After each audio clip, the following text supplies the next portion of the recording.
I am live on all the platforms. It is genuinely me, not late. My son's already posting that I'm late.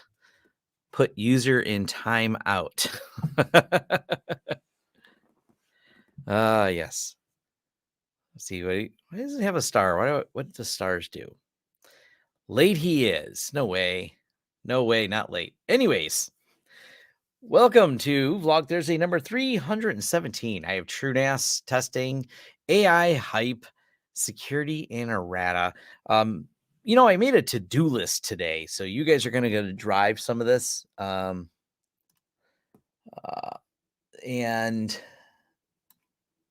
you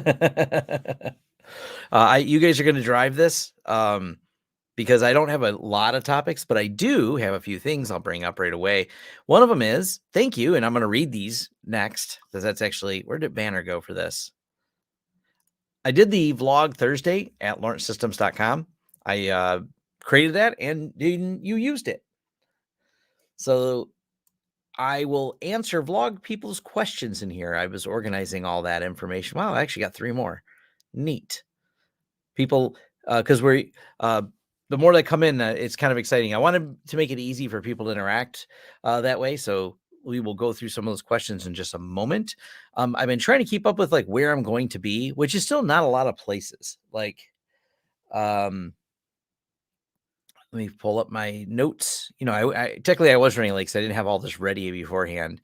But the notes pretty much say the same thing. Nowhere soon. I don't have any places that you're going to find me at. I'm going to go into CompTIA, but I don't think that's a public event. So I'm just doing one of the meetings. MSP GeekCon, I'll be going to that. So I guess I can actually bring that up as an event that I'll be going to.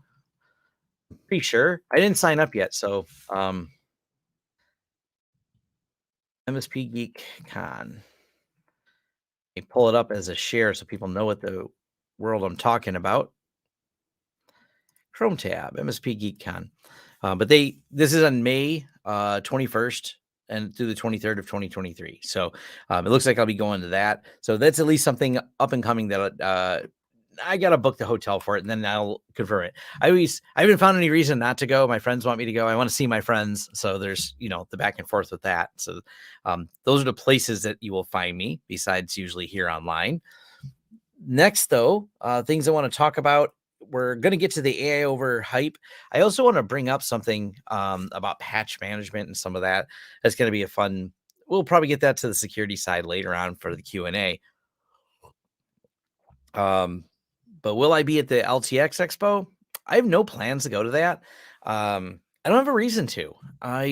It sounds interesting for people who are into a lot of the hardware side of the stuff that I'm not. I imagine it's like a good event for that. But I don't know. There's not anything at the LTX Expo. Let me pull it up. LTX Expo. It's the same reason I don't go to what is that called? The CES. I don't go to CES because there's not anything for me that's interesting there. So I don't care as much about all the home stuff. So here's all the LTX 23, June 29th, Vancouver Convention Center. Buy tickets now. As a creator, it's kind of interesting, but it's a different side of creator than I am. It's the same reason I don't go to VidCon for the same reason. I'm a different type of creator, so I don't feel like VidCon is a fit for me. And I've gone to and have friends. As a matter of fact, this is something probably worth noting. We have a pretty good chat group going of YouTube people like me, Jay from Learn Linux TV, Jeff from Craft Computing. Now, Jeff, I think probably will go to LTX because it's within more of the purview of some of the content he does. But we have a few of us, Jeff Geerling and we got to make a whole list of all of us that kind of get together. We're all tech professionals that work in the space and have a background in tech versus some people are like gaming more towards in the gaming side. It's not good or bad. It just is what it is. My content being different doesn't lend me to the same thing as those. I'm covering a different topic. I cover a lot of stuff that does fall into home lab. And it's funny because Jeff has moved more into home lab since he went full time on it. So Yeah, so it's I don't know. It's about where it's a fit, and there's nothing here that makes me go like, let me look at the schedule here. Oh, they don't have the schedule yet, but I don't know. I don't. And maybe I'm wrong, but if someone knows, like, what would I find interesting? Build a PC workshop? Nope. Retro stuff? Nope. CPU delitting and repasting? Nope, not me. Water cooling? No. Windows? I definitely don't want to see Windows. High score 3D pinball? Not really. HDR? Meh. Gaming at different FPSs? Nope. No interest. So yeah. It's I mean, PC enthusiasts are cool. It's not a bad event. It's just not an event for me. It's like that's how I feel about it. Because I don't like when people conflate that if Tom or just in general, not really necessarily me, just that, hey, if you don't like it, if you're not for it, you must be against it or against people doing it. And I'm like, no, not at all. Like, I don't watch sport ball, but I don't think people shouldn't play sport ball. I think I shouldn't play sport ball. That's, keeping it simple like that. But let's read some of the vlog questions that came in. And the first one is from I'll just say people. I don't want to identify anyone specifically, but we'll have one here. I'm not going to show people's email addresses, but ever played with Synology C2 Identity? And this question comes from Mike. Do you have any clients using it? And the answer is no on both counts. Well, I've touched it, but not really played with it. I'm kind of waiting for the product to mature, but honestly, once you get into the business market, it's pretty much. I mean, Microsoft dominates the identity market. It's not because they're the only solution. It has everything to do with integration. And that's just one of those things that you kind of have to deal with. Like, you can come up with the perfect solution, but if it doesn't integrate with the client's products and needs, then the product is kind of dead on arrival. This is the problem with why aren't we using this? Why don't we use FIDO everywhere, for example? Because companies didn't integrate it everywhere. I like FIDO U2 auth, but it's slowly coming. It's same thing with like all this different password and pass keys and everything else. I mean, cool, develop all the fun technology you want. It's market adoption is going to be kind of the driving factor for it. So I don't know a lot of things that integrate yet with C2. So C2 is kind of, yeah. Zero Tier recommends opening up UPnP. What are your thoughts on this? Is it safe? That's an interesting one there. I did not know Zero Tier recommended it. I've never opened up in any of my Zero Tier videos or demos UPnP.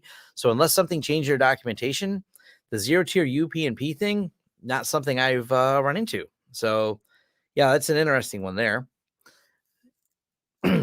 And I actually see and I just don't know how to pronounce your name, so I'm gonna put it up on the screen here. Well, I'll say Christopher here. It's your last name. I appears to be an email from you at least, but it was a discussion on LACP and iSCSI multipath, SMB multipath using IP.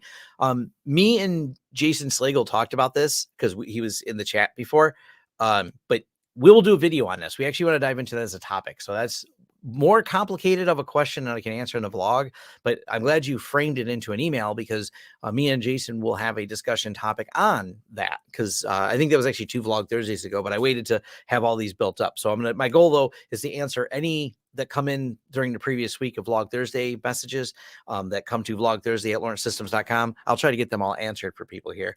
And I'll do them at the beginning of the show.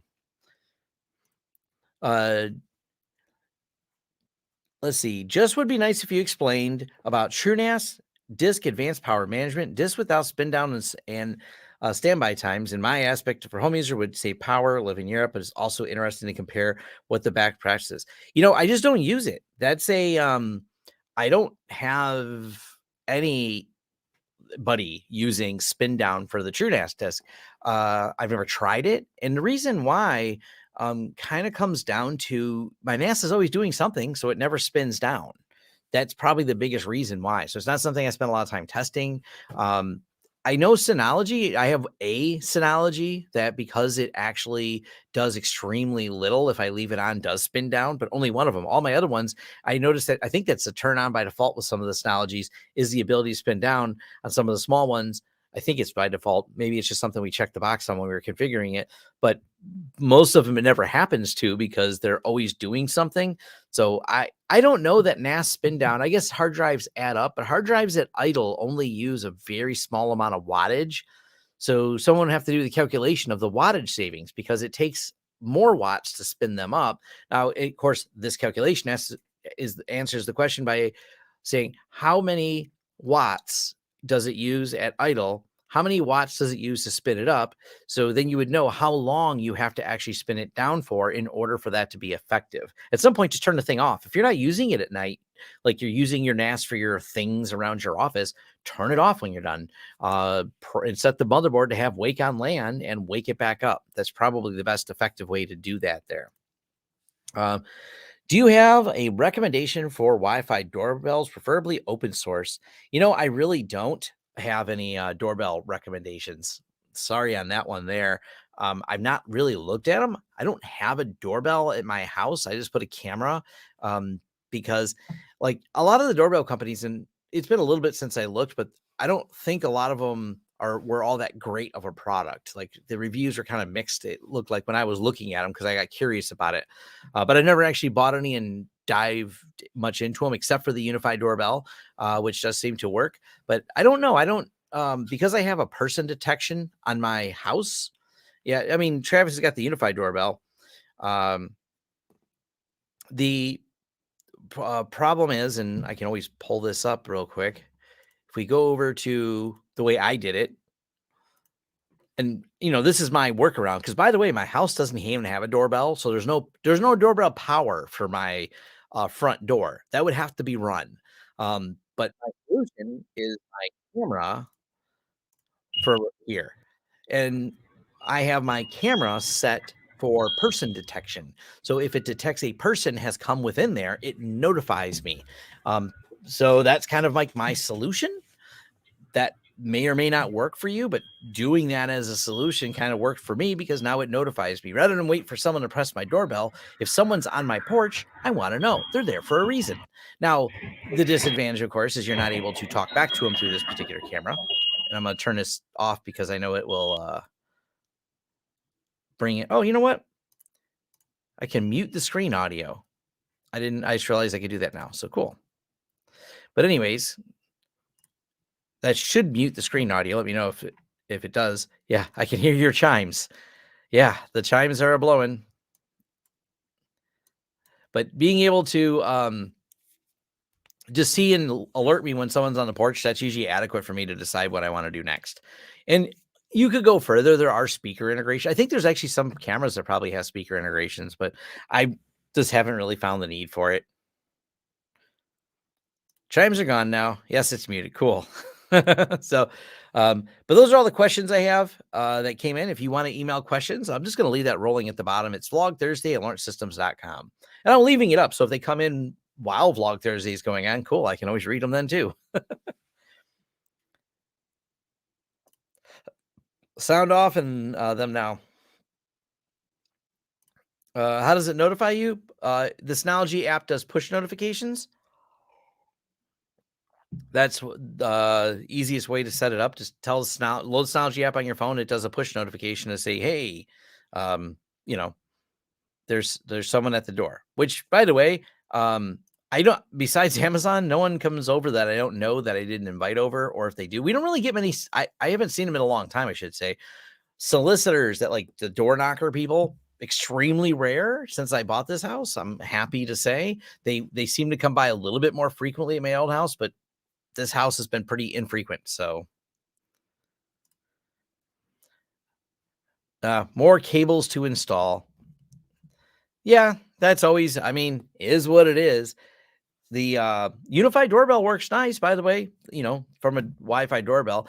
Besides UniFi, I don't know any in between. So you get your Amazon or Google products, like your big guys supporting it, and then you have all these questionable companies. What was it? What is it? UFI? I don't know how you say your name, that were uploading it. Like there's a lot of untrustworthy companies in the market space, and that's it. There's not this big, self-hosted ecosystem, people. That's just rare in here. Matter of fact, that's one of the things I think I've done enough, because I keep saying I'm going to do one more thing with Home Assistant before I do a video on it. Yeah, UFI, EUFI, UFI. Guess that's how you say them.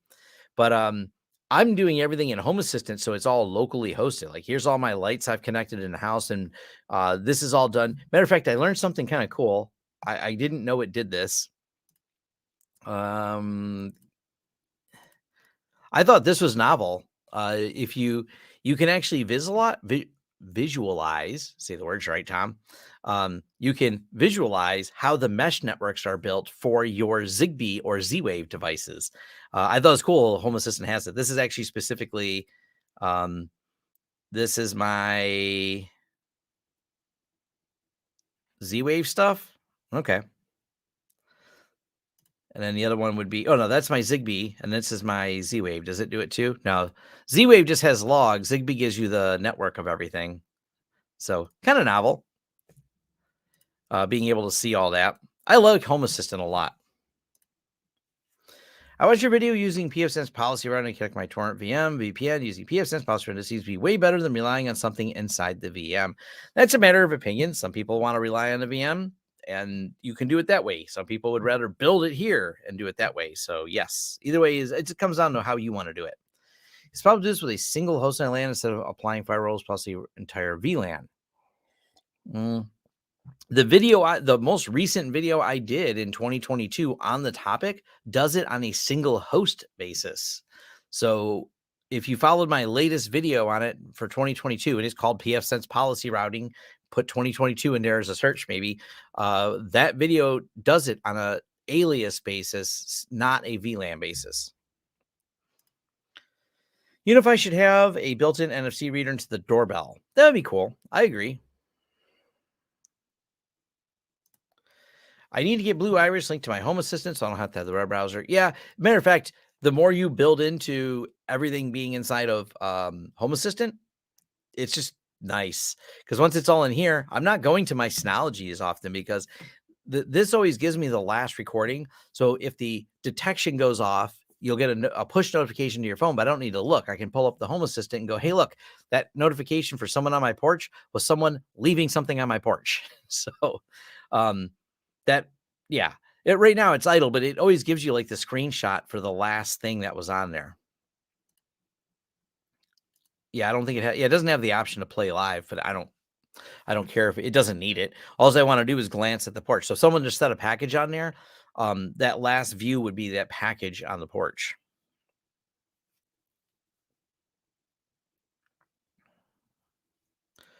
Home Assistant is self-hosted home automation. Open source. Me and Jay just did a video talking about Home Assistant yesterday on the Home Lab show, and I liked my last name is pronounced Schlachta. Okay, making sure I get it right. But we did a video on Home Assistant. I'm losing focus. There we go. Figuratively and literally. The Home Assistant is a really nice self-hosted one, but a lot of people seem to like some of these proprietary ones and want me to review it. I thought that was a weird request that people had threw in some of the comments, because I was like, what about this one or that one? I'm like, well, I don't know. I'm not like, it's the same thing. If you asked me to review some of the Google or Apple home stuff, no, not really something I plan on covering. So yeah. Enjoyed the Home Lab show. Awesome. Advisable to host for availability or much better, cheaper than it was on site. Oh, no. If you want the most expensive way to do this, you want to do it the hardest and most expensive way, do it all with Home Assistant. Automate everything manual or internally with your stuff. That's going to be the hardest way to do it. So it's certainly not it's not the easy way to do it. The easy way to do it is to trust whoever sells whatever thing and use their cloud. The downside is when they decide they're done with their product and they're done supporting it and they shut off their cloud, the product goes away with it. I think it was at Netgear end of lifed a bunch of things and people were angry about it.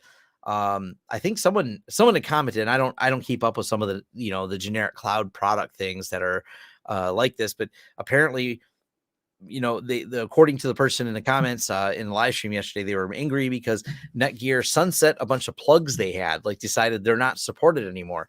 And I know this happened. Lowe's, I think it was Lowe's or Home Depot, one of the big, hardware stores, had sold a bunch of equipment, and the company that supported their cloud decided not to anymore, and all that equipment just died. It suddenly went from cloud enabled to not enabled at all.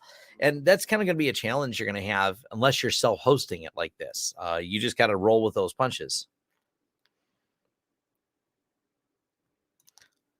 Yeah, everything you have on that cloud becomes that company's product. Yep. Is it possible to expose multiple NICs for VLANs to a UniFi controller on Docker? Or to use a VLAN tag? I guess I'd have to understand what you're trying to do. Without understanding the whole scope of that question, I mean, could you do VLANs with Docker? You're just talking about doing VLANs. So as long as you matched VLANs are a standard. So as long as all the things you're using are following the standard. So yes, you could take your Docker instance and do some VLANing, I guess. I've never really set up. I'm not the expert, and I'm certainly not the person to ask on how well Docker works with VLANs at all. I just don't know. I don't have any answer for that. I can tell you, if we go here, I do know that this system here, let me pull it up and switch to this tab. This is running Docker. In my answer, like I wanted other things on a different network, so I tied them over to here. I created Mac VLAN networks and I just connect them to ETH2. So that's my solution. So I'm not dealing with any VLAN tags in Docker. I'm not saying it can't be done. I'm just saying I did it the easy way. Yeah, something's in the cloud. You're just renting it. Tom, if I have 4 VLANs on my PFSense, do I have to place rules blocking traffic between them or just allow rules? Well, it depends how you want the traffic to go. I have a video on setting home off. It's like home rules for PFSense, getting started with it. I explain that in that video, but it depends. Do you want them to talk to each other? That's a you question, not a me question. If you create allow rules, they're allowed to talk to each other. Do you want them to? That's the question you have to ask.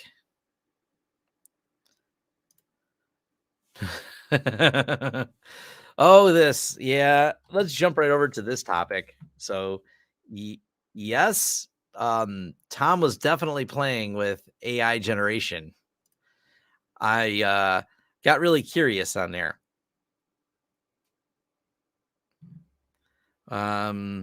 What did someone? Oh yeah, the Home Lab show. It's the Home Lab show yesterday's titled Home Assistant, so easy to find. Anyways, I did. Let me just find the name of the company that did these because I already forgot their name. Who did these? They're done by. What is this company called? I'll give them a shout out at least for the AI thing they do. This is the company. It's called ProfilePicture.ai. They have no affiliation. I randomly use them to generate some of these. This is ProfilePicture.ai, but I wanted to see what it would do for creating a bunch of photos of me, and it did. Some of them are good. Some of them are weird. It gets it does some of them fine. Okay, that's me, I guess. All fancy looking. It gets my eyes really wrong sometimes. So they look good small. The only ones it gets right, and I don't wear glasses, by the way, but if it shows me with glasses, it gets my eyes right. When it shows me without glasses, and by the way, it does this. This made me laugh. Sometimes it puts 2 of me, and I don't really know why. So definitely strange playing. It was those curiosities I wanted to do.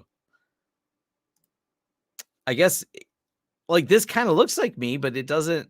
I never wear a hat. I don't wear hats. I don't hate hats. I just don't really want them on my head usually. But it put me in a suit and a hat. So It gets my teeth wrong sometimes. It just looks like my cousin or something. I don't know. It's, some of them are really weird. Like that smile is creepy. I got nothing on, like, that's just weird. But when I wear it really seems to like me in glasses. I don't really know why. I don't wear glasses, so yeah, these are kind of fun. I This one was kind of fun. I liked how it used my logo in this one, and then I don't know if it's coincidental that it put hexagons back here and put like a hexagon around here. I don't know what caused that, but I thought it was funny. The action figure Tom, but it was fun. I was just playing around with it. I thought it was kind of cool. But it does weird things. Some of them are really strange. Like that one's just weird. They look good from a distance, but when you get closer to them, my eyes are really wonky in them. So, and then it's got all the, I call them the Jon Snow. Like it just makes the Jon Snow pictures. I don't get it. This is actually my favorite one. I thought this one was just really cool. So I did have a favorite, and it was this one here. Yeah, Tom Snow. Yeah, input your photos. You know, it's just you upload a bunch of photos of yourself. You're supposed to upload like 20 of them. They weren't the best photos, and I might rerun it. Also, I have no idea what this is doing. Like what caused this? I thought it was just kind of amusing. I was like, okay, I guess that's a thing. Um like this one's just kind of decent looking. Like some of them are just kind of cool, like that. Apparently, I'm standing in front of something that is destroyed.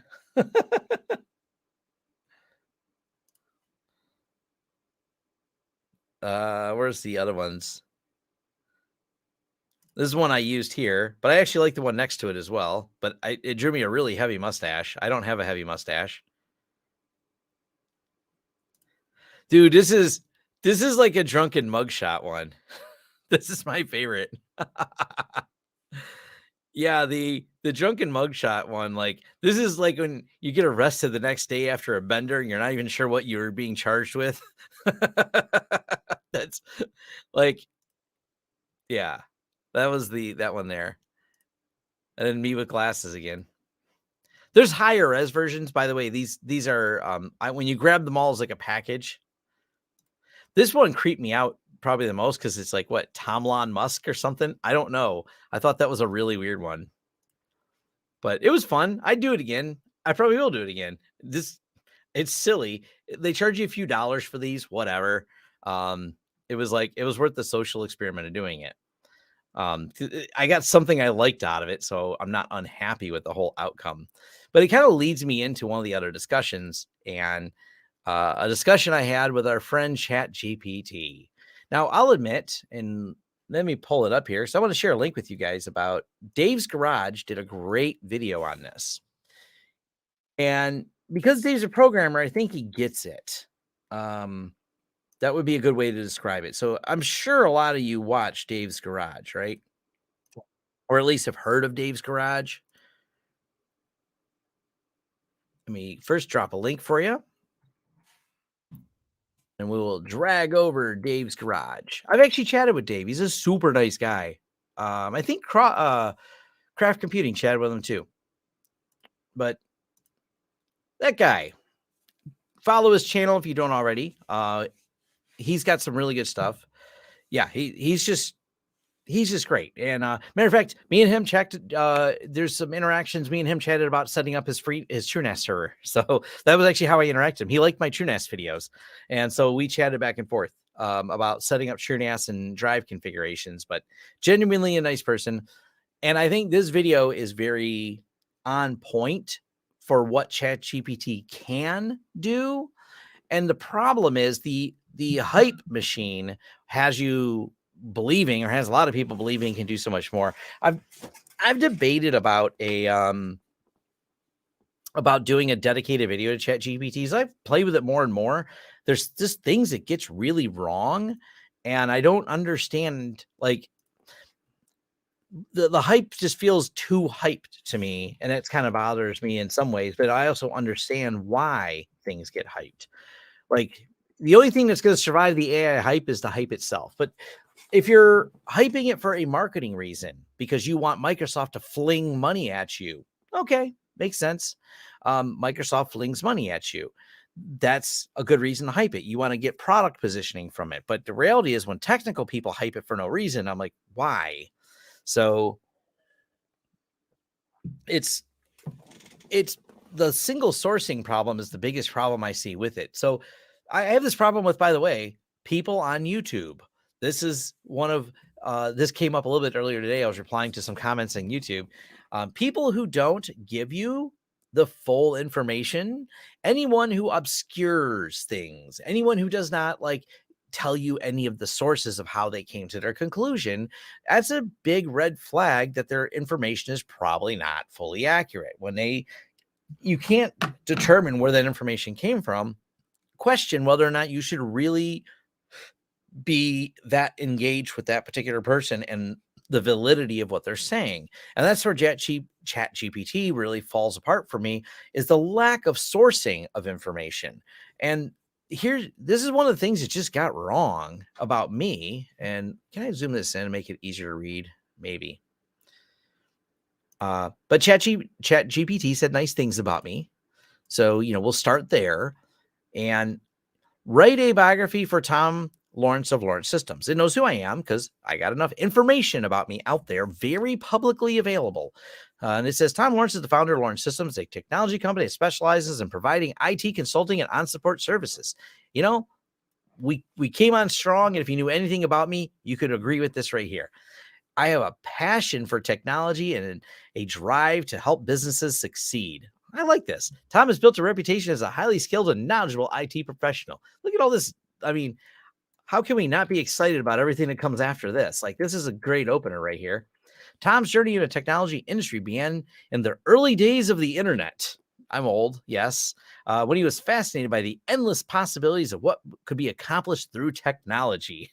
He pursued a degree in computer science. All right. This is where we find our first one. I don't know at all. He pursued a degree in computer science. Sorry, I didn't.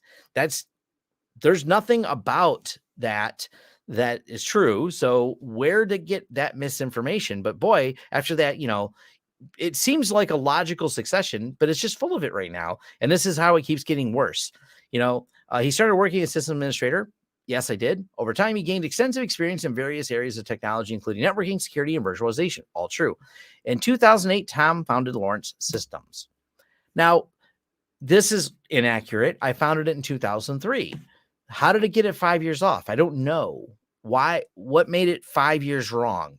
And that's kind of beginning of the internet, cue picture of Tom Snow. But this is where I dove through and put these, things together with ChatGPT. Like I said, I'm working on, I might do a video on it because I want to explain my perspectives as a computer nerd, and understanding how AI, like I've been watching how AI models have been built since we used to build stuff. We called it fuzzy logic 20 years ago, which to me, a lot of AI is not really artificial intelligence. It's a bunch of if-then statements that we call fuzzy logic to make sure things went in certain parameters. Now, granted, you train them very differently and they've become extremely advanced in the last 20 years, but extremely advanced doesn't, and being able to come out with generic sounding corporate BS copy is not a good reason to bestow the hype that goes on these. And that's one of the points I wanted to make with a lot of this.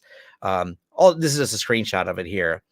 But anyways, it says in 2008, in addition to running Lawrence Systems, Tom is an active member of the technology community. This is true. He frequently participates in technology events and webinars, is known for his clear and engaging speaking style. Back to the complimenting me. I mean, ChatGPT flattered me all the way through. So, we'll keep going with that. He also writes and shares articles on technology topics, providing insights and tips valuable to both the technical and non-technical audiences. I don't do as much writing, but I did previously. So yeah, sure. Tom is respected by his peers and his customers who appreciate his technical expertise and his commitment. to helping them succeed. He's a dedicated and driven individual who's always looking to improve skills and knowledge and help others do the same. Overall, Tom Lawrence is a visionary leader in the technology industry with a passion for helping businesses leverage technology to achieve their goals. Through his work at Lawrence Systems, his contribution to the technology community has made significant impact on the industry and will continue to do so for years to come. I mean, this is a great biography. And honestly, outside of claiming I have a degree and saying 2008, those are two really minor corrections. Just say Tom has no degree, only a high school diploma, and that's it. So it's kind of a fun. It's neat. Like, I think it's a great tool for giving you frameworks for things, but you can't just assume it's accurate because it doesn't source things very well. It's full of inaccuracy. Now, swing back over to, let's talk about what Dave was talking about. And when Dave's talking about it from the perspective he had, did I close? Yeah, I already closed that window.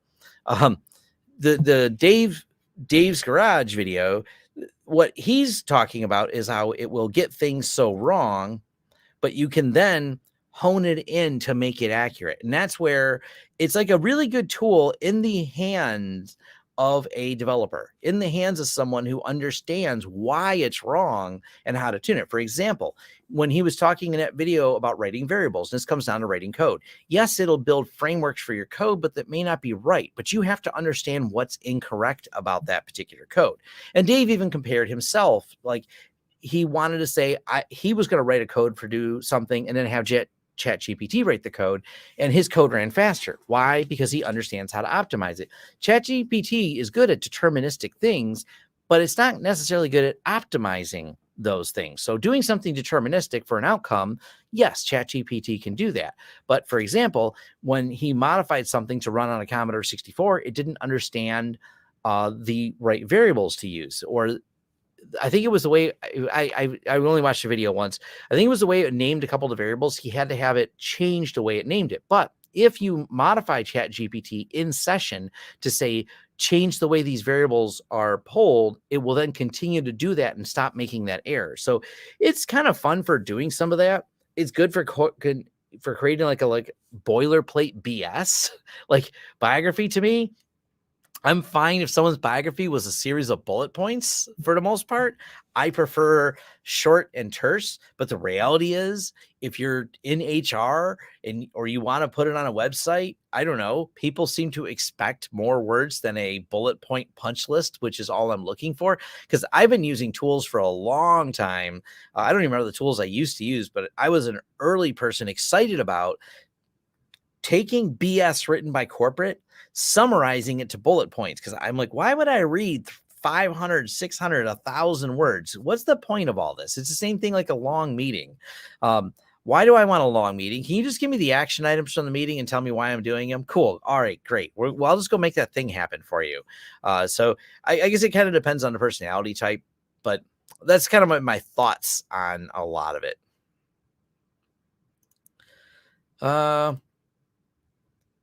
Imagine a couple years making a program with X functionality. That's good, but give me a blue button on top of it to do Y function. This is the other thing too. We have been on the edge of AI for a long time. We were supposed to have self-driving cars. Like, this has been something talked about all the time. We've been on the edge of it for a long time. And I think we're going to be on the edge of this AI thing for a long time. It's not, yeah. Oh, yes. The more words is higher intelligence. That is the theme that a lot of people seem to have. If I can find this meme, I love this meme. And if I can pull it up, where did it go? Because this is my favorite chatbot AI meme. Did I have it somewhere? It was a tweet, so it's not exactly a meme, but it really nailed the AI point, though, and it made me laugh when I seen it a lot.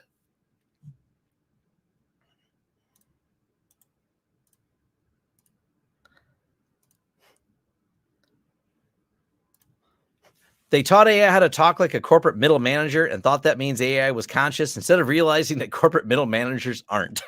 That's AI in a nutshell to me.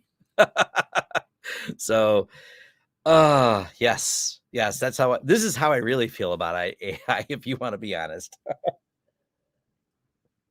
Uh, it just writes lots of corporate BS. Actually, there was a post in Reddit r sysadmin about this. Um, someone, if I remember the context, like someone needed to do employee reviews or something like that, and HR expects you to do really long reviews. So it turns out you can use Chat GPT to write really long reviews that satisfy management's need for words, not actually the need for like, hey, the employee needs to work on this and this and this. But yes, this sums up the how I really feel about AI. So, so if you need to know how does Tom really feel, thank you, Internet Hippo, for bringing my feelings to life in a tweet. um, Oh, you know what else? I think I have more, but wait, there's more. Um, I actually did I was doing product research. One of the things I thought might be an interesting use case, but the inaccuracies made it uninteresting very quickly, is using it for product research. So the question was posed: is Huntress endpoint detection and response any good? And this is a question people may type in about any product. Is this product any good? Now, I chose Huntress because I know their product, so it's easy for me to tell you what's right and what's wrong. And I think it starts out strong and it confidently gave you bullet points of why you should use it, but it got some things wrong. And these things that got wrong are not on their website. So it just kind of fabricated information in between. So back to that whole problem. Uh, can you link to that tweet? Look for Internet Hippo. I don't have a link to the tweet anymore. And my problem is because tweets always end up going somewhere, sometimes away. I screenshot them and save them in my archive of things because that's better.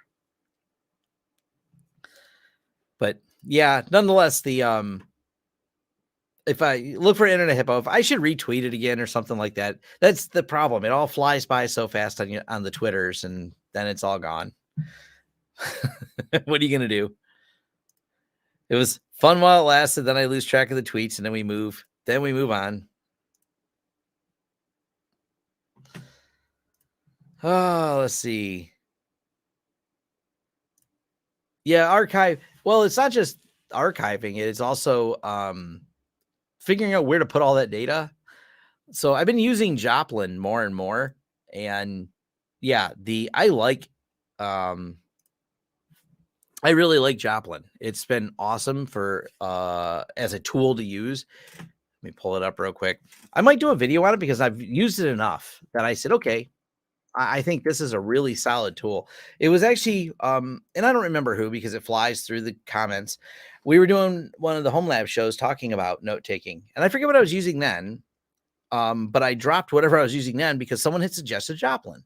And it's not the first time I heard it. The first time I heard it was my friend Phil was using Joplin. And I was like, oh, this is pretty cool. And once I started playing with it, I'm like, okay, I should have been using this sooner. So Joplin is free.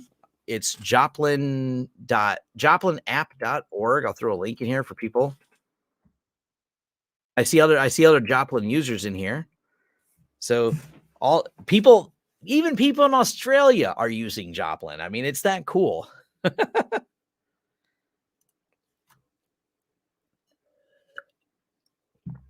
Some people like, this is another one that got suggested. I went with Joplin because it's fully open source. You can even self-host the server to do note sharing with and everything else. So we might start using this more internally at my company because it's got just some neat ways to do sharing. So I've been expanding my use of it more and more. But Obsidian, it's not open source, but it's a popular product. Yes, you can do Joplin sync between devices with WebDAV, but if you use the Joplin server, you can even share notes and have multiple users, like at one company, able to share notes and everything in it. So Joplin's just really cool.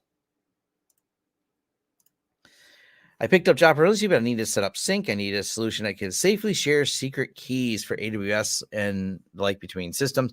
Well, this is another advantage Joplin has. You can put a master password in Joplin. So Joplin will encrypt everything it saves on the drive. This is a feature that I don't know. I don't have a full list of whether or not that feature is embedded in all the other devices or all the other services that offer this or apps.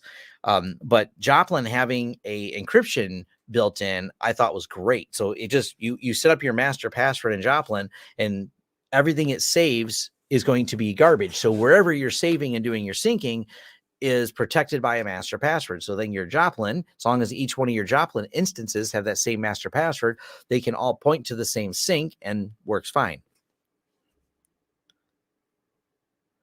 Yeah. The problem is once you start putting all your notes in there and you have lots of notes and details, you don't feel like moving. It's one of those that there's no doubt there's a migration cost to it. There's the time and effort you put setting it all up, getting all your notes in there. And once you get them all set up and kind of like used to the interface, you're like, I don't really want to change this. So that's kind of where I'm at with Joplin. I forgot which one I was using just before Joplin, but now that I've used it, yeah, I'm all in on it. And Joplin, the self-hosted, by the way, it's oh well, we didn't even get to this part yet. But you can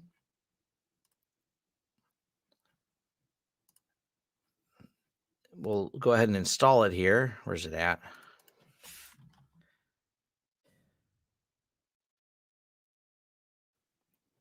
You can install it on TrueNAS. So it's an option.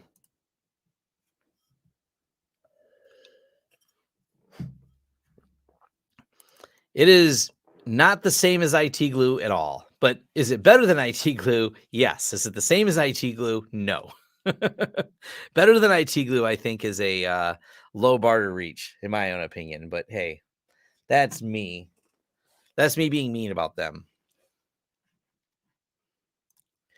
What 10G base T recommend using anything wrong with Netgears? Switches. I mean, use Netgear if that's one you want to use. I don't know anything wrong with Netgear. I like for the ease of use the UniFi, but other companies make ones that are fine too. You can put Synology and Docker together. So Synology, Docker, Joplin. There is a way. There's a way to do it. Yeah, IT glue is down more than up. Yeah, we can go with that. Oh, I thought I saved this in here. I guess I didn't.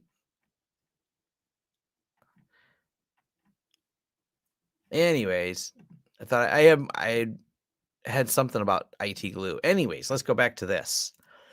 One of the problems though, and let's install Joplin server. So we're going to install this Joplin server. We're doing it live.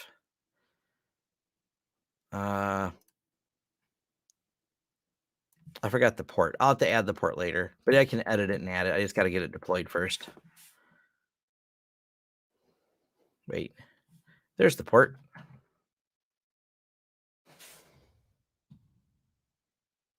There we go. Host path. Let's point it at True Charts. Hey, look, I've already got a place for this. It must be because I've done this before. All right, that's all good. We'll just go down the bottom, save. Let that deploy.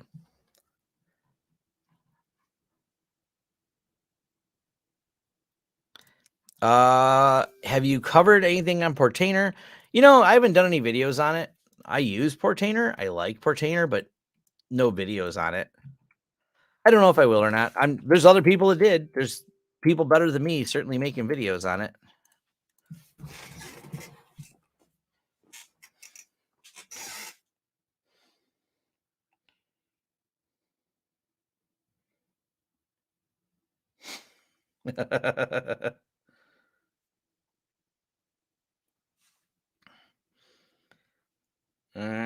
Cool. As I turn my phone off, it's making too many noises. But yeah, I do have Portainer. I've been using it, but I don't know if I plan to do any videos on there.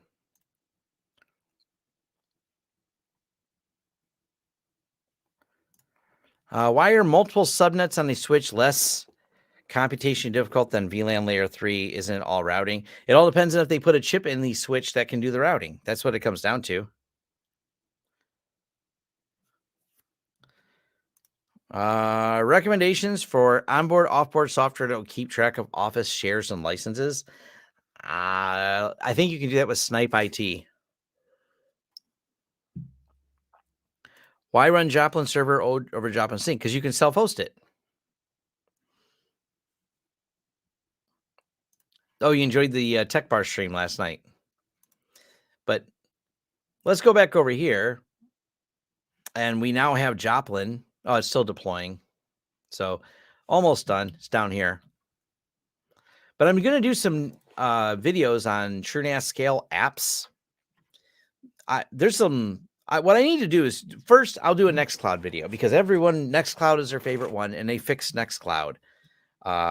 So that part we can start with that. The next problem is I'm going to do a video on how to validate and test apps because people don't seem to know how to do that. And yeah, that's a mess right now. And it's not a mess because of documentation. It's a mess because some of these apps are broken. And the brokenness of these apps is just driving me a little bit nuts. I don't have time to test all these apps. Hey, awesome, you have all these apps. Unfortunately, some of them are broken. So if I can explain to you how these apps are broken, so you have a framework to figure out when they're not broken, you won't need to ask Tom if the app works. You can just determine yourself by going through this process. So I'll do a video documenting the process of making sure you understand if your app works.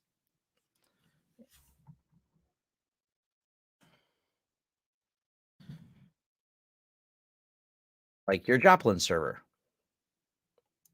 which should be, I think it's admin. I got to fix something. So hold on. Broke it. I broke it already. Didn't take me long.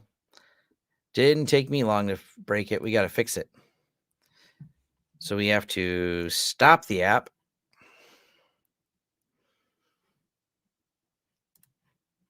Then we will start the app. But that's, yeah, there's going to be some more work to get this done. Config storage can be put in best in PVC. Access and backup system with backups. There's CLI commands. Yeah, this is a whole topic in itself is how the PVC storage works. Which, by the way, if you type in TrueCharts,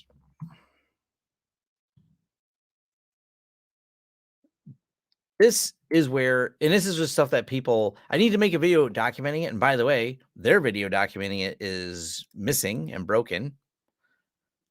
See, this is their video document. It says video not available. That video has been marked private. I don't know why.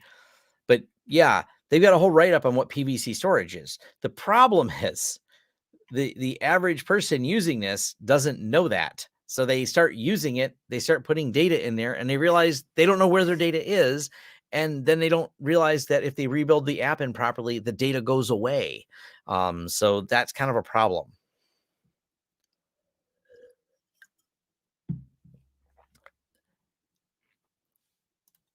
What self-hosted messaging app would you recommend to replace Slack for clients or privacy concerns? I don't know.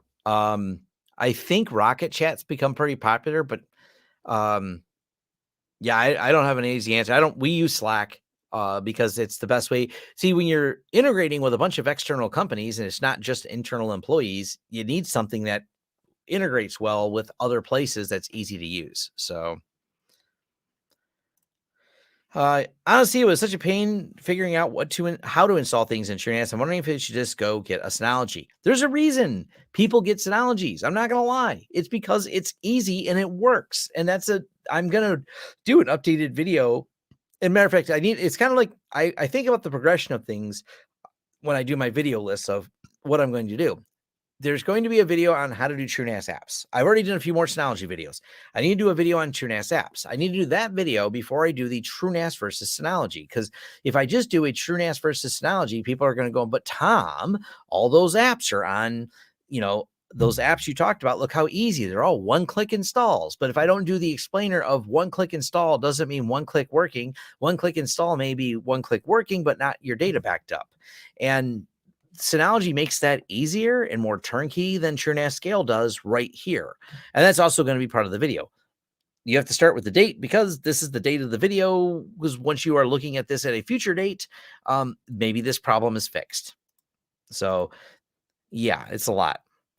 Um, and saying, "Hey, learn to build your Kubernetes cluster." Cool to say it. Do people have the time to do it? If you're just a hobbyist and you just want a few things self-hosted, should you build your own Kubernetes cluster? That's a different topic altogether. Any recommendation on a class like training for XCP-ng? Love your videos. You've been a ton of help, but I'm wanting to do workshops with quizzes. I think maybe there'll be a certification program in the future. I think that was brought up on here before. There's not any specific class for it, but I may contribute to making one at some point. So yeah, so many video ideas.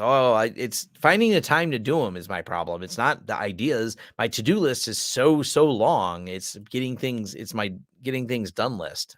Anyways, I need to fix this. I have a letter S in there that can't be there. We're not doing certificates with this particular instance.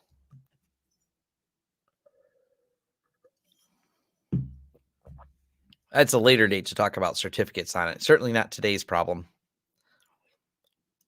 Go system, go.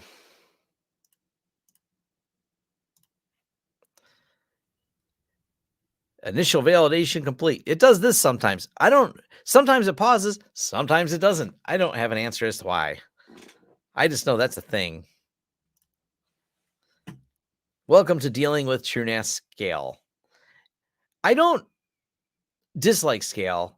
I just have a harder time telling people it's production ready. Like when people ask me, or even tell me, the people who contact me that they're using this for business and now it's crashed, that scares me. What made you think that this should be in like production business use? Also, if you're not familiar with setting it up, don't put it in production business use. That's true for any thing that you may have. Like if you're using it for production business use, make sure you understand how to get it working. Maybe I just say, so many updates available. Wow, everything has an update available. SyncThing I like a lot. SyncThing is one of the first ones they got right. Nextcloud's working, so I need to do a new video on it because I did my other video and I kind of dumped on Nextcloud for not working right. And I didn't dump on Nextcloud, I should say I dumped on TrueNAS.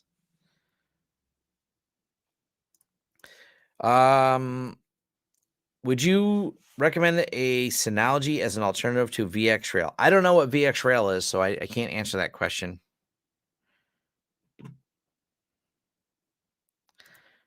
Is there an email for if you email the Vlog Thursday one?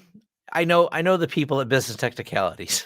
I'll make sure they do it. If you leave comments on there, and I already know they have one planned for it. So also to answer your other question, yes, there's a video coming up on that topic.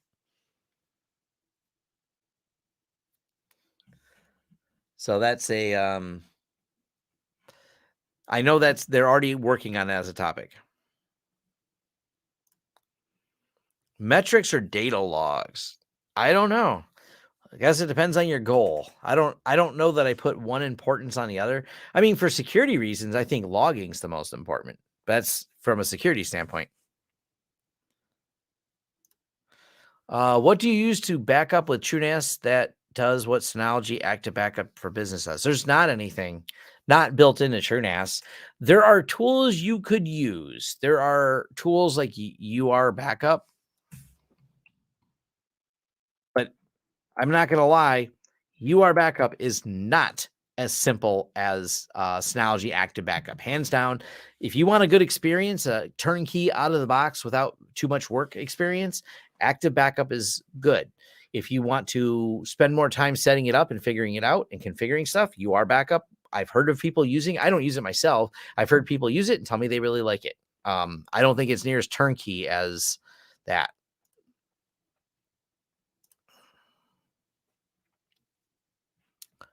Let's see here. Back to this server here. Now we have Joplin working. So let me go ahead and open it. Continue. Hey, look. So my Joplin server is properly working now that I got all the little details fixed. But this is one of those problems I have with Joplin.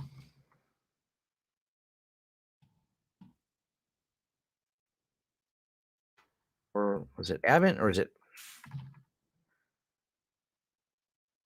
I gotta remember the default login. I can Google it. Joplin default login. That's admin at localhost. There's probably someone screaming it in the chat while I look this up, right?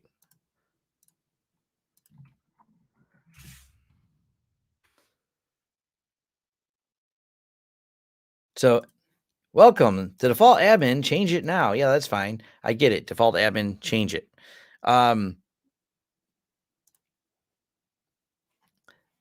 The problem is, and this is where we're going to go back over to TrueNAS. So we set this up and let's make some changes real quick. Let's change the password in it, for example. So go over here to the admin. Let's update the admin password.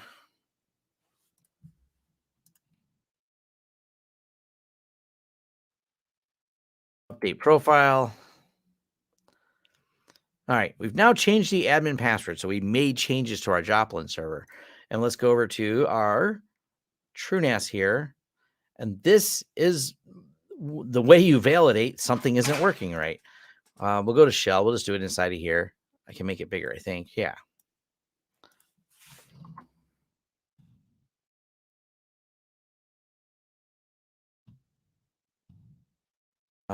Yeah, Joplin. There we go. There's no data in here. And this is where the problem comes in. We got Joplin set up. We've made some changes. We can always add some users to it. We can start putting our data in here. But where's our data going? I don't know. It's broken. It's the flaw with some of the apps. And this is an easy example of an app that the data is not where it's supposed to be. I told it to go to this directory. The data is not in this directory. What that means is if Joplin maybe updates or I need to rebuild the app because it doesn't have any data in here, I will lose everything I saved in here. So if we go to edit this real quick and we look at the folder, the directory we wanted this to go to, which is right here, that same path we were just in, Mount Dozer TrueNAS Joplin. I told it this is the host path. This is where you're supposed to be storing things, and it's just not doing it. But if we look at other apps like SyncThing, because it works properly, we go to edit. And if we go to this path right here, we'll just copy it, make it easy. We'll go back over here, system, shell, make it bigger, slash mount dozer thing. Hey, look, there's all the data. You know, the data's at where it belongs. There's an inconsistency in some of their apps for this. And this is the problem I've had with people in TrueNAS when they call for support, because they sometimes have lost their data because we don't know where it is.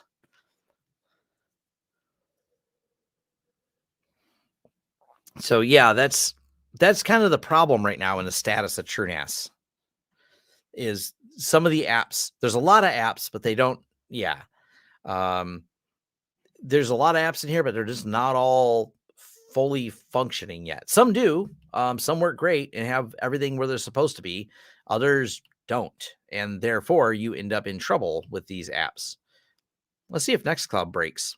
There's an update, so let's go ahead and upgrade it. So far, I've been testing the upgrades. They seem to work pretty good. So let's go ahead and do the upgrade on that. Doing it live. By the way, there's no production data in my Nextcloud purposefully because I wanted to see if it would break. So I don't trust it yet. When I first tested TrueNAS Scale, it was very broken. And now that they've fixed it, I'm excited. It's getting better.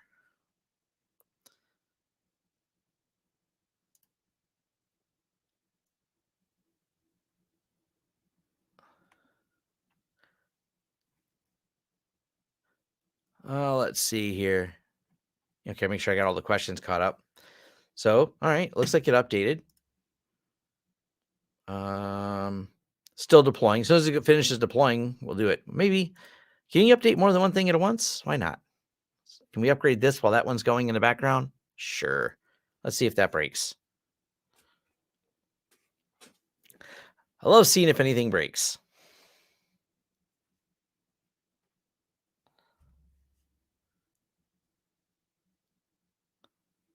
This is still deploying. This one's deploying.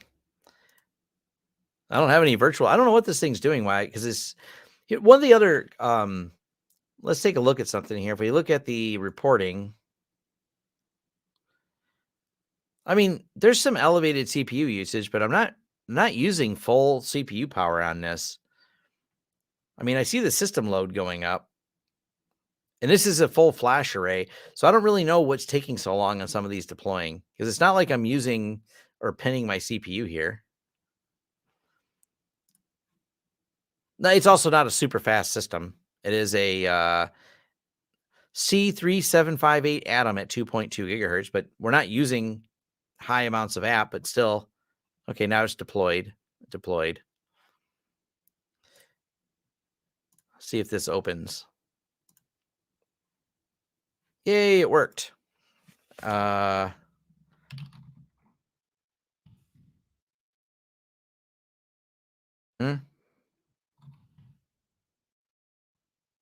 Maybe.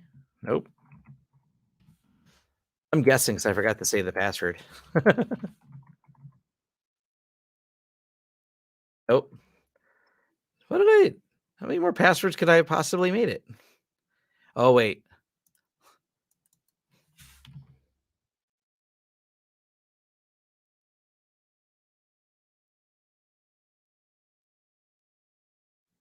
Maybe. Tom can't remember what he put the password to. I'll figure it out. Let's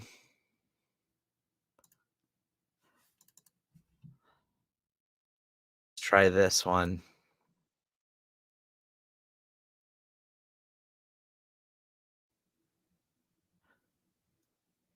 Yep, there we go. I should probably save that, but I won't. I need to. I'm going to rebuild it for the video, so I'm not going to bother saving the password. What did I put in here? Oh, memes. There we go. So the update succeeded without breaking it.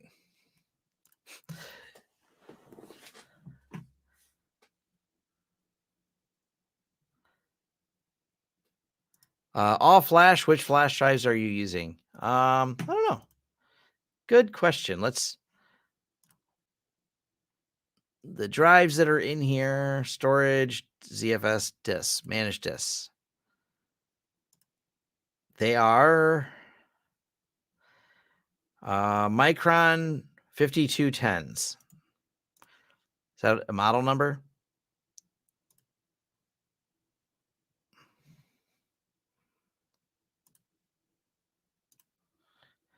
Well, Micron site can't find them,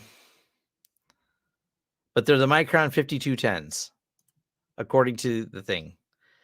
Micron's site to them is a dead link. If 404s, so they're older models, so Micron may not sell them anymore. But I don't know. Why is it dead site?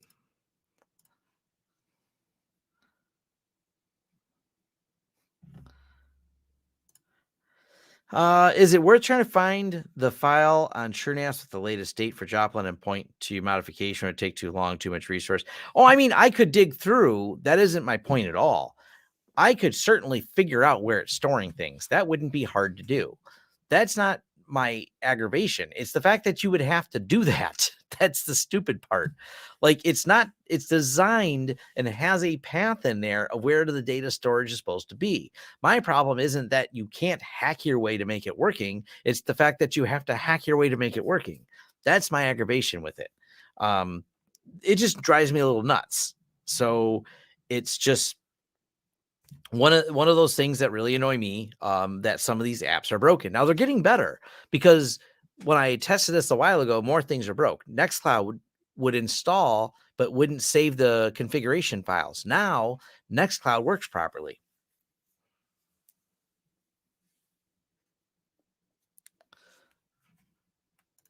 Synology has the wife approval, plus can do phone backups easily with the apps.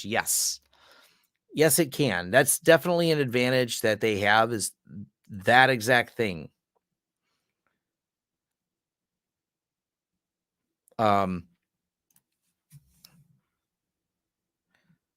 The phone apps and everything else. I use Synology's photo backup for all my personal photos. It works great.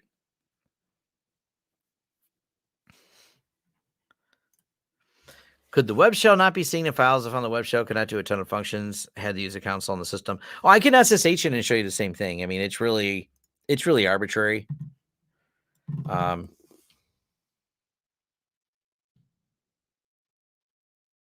so let me blow this up a bit.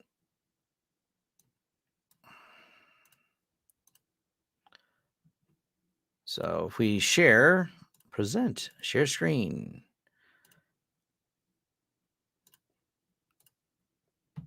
So if we go here and we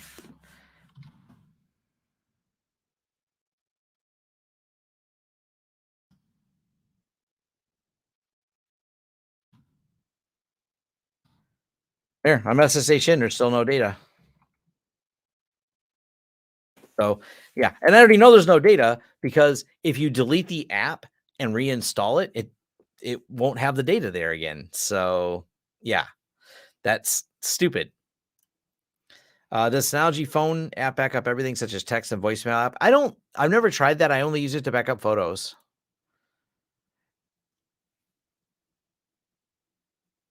There's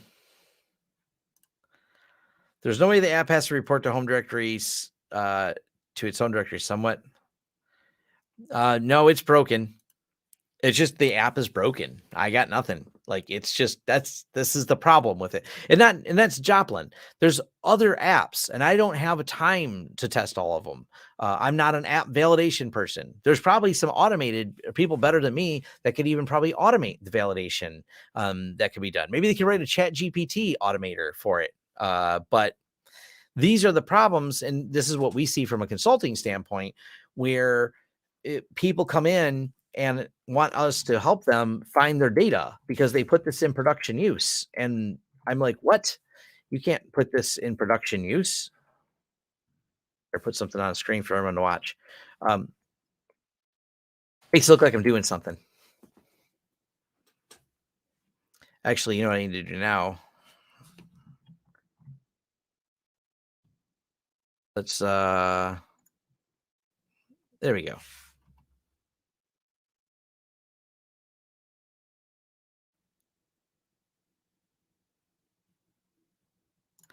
It's likely Java has no permissions to write to this data set that you mounted. That's not true. Because, and how do I know this? Because when you're testing this, one of the problems you run into is if it tries to write to a spot where it doesn't have permissions, it breaks because it tells you it won't finish installing because it doesn't have permission to write. So that's actually one of the things too. You have to change permissions on a data set to user group apps. And actually, it's supposed to do that automatically. And it does in other instances. Matter of fact, we can look at one of the things that does work, like Nextcloud. Whoops. So if we go here, I guess I got to share. I got to remove this.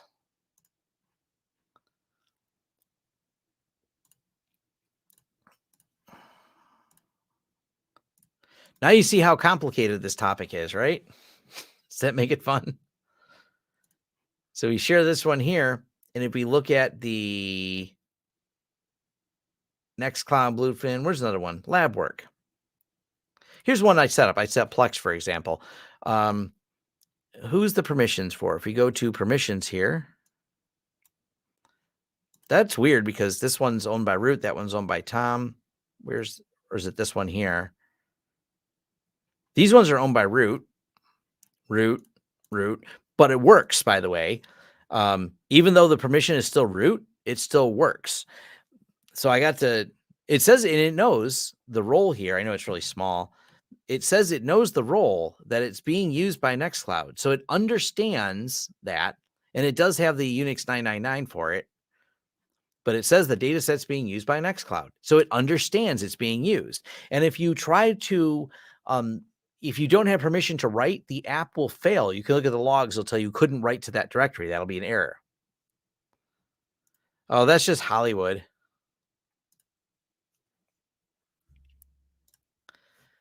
Tom, just want to say a huge shout out for all the knowledge and share. Cannot tell you enough how many times you refer back to your videos. You are a saint in tech. Awesome. Thank you.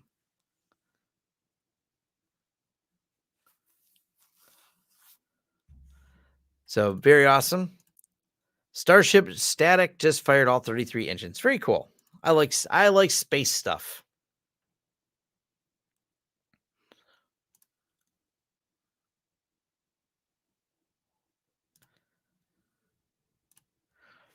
Is TrueNAS scale at least good for storage, only in production? Don't care about the apps, don't care about the VMs. From storage, works fine. Like I haven't had storage problems with it. We still use it. I mean, I'm still using let me pull it up. Our all of our main storage in the office is done with TrueNAS core, but we have some scale machines too. I'm doing all my video editing, for example. Man, if I can pull my video editing up here. If you look at my storage, you'll actually see, well, data sets. Like here's all my video editing. I trust it with all that. Works fine. Video production. No problem here. Like no questions, synchronization, blah, blah, blah. All that stuff works. But it's the apps that are buggy. It's all the stuff they added on after that comes into problems, not its core functionality. It's got TrueNAS in the name, and it does live up to its name of being a solid NAS. It's just after NAS, like application server or virtualization, which I did a video on, it's fuzzy. So yes, space NAS.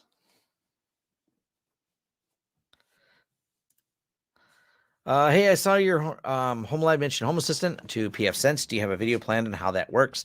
I can't remember what Jay's doing with it. I think he's just flipping rules with it. So maybe, I don't know.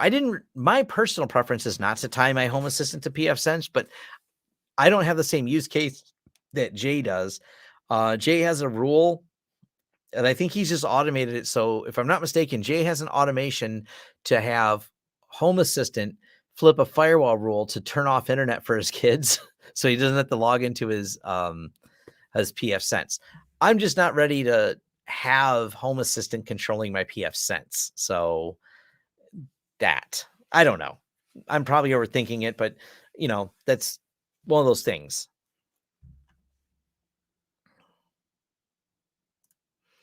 Video production is not the same as production network or production services.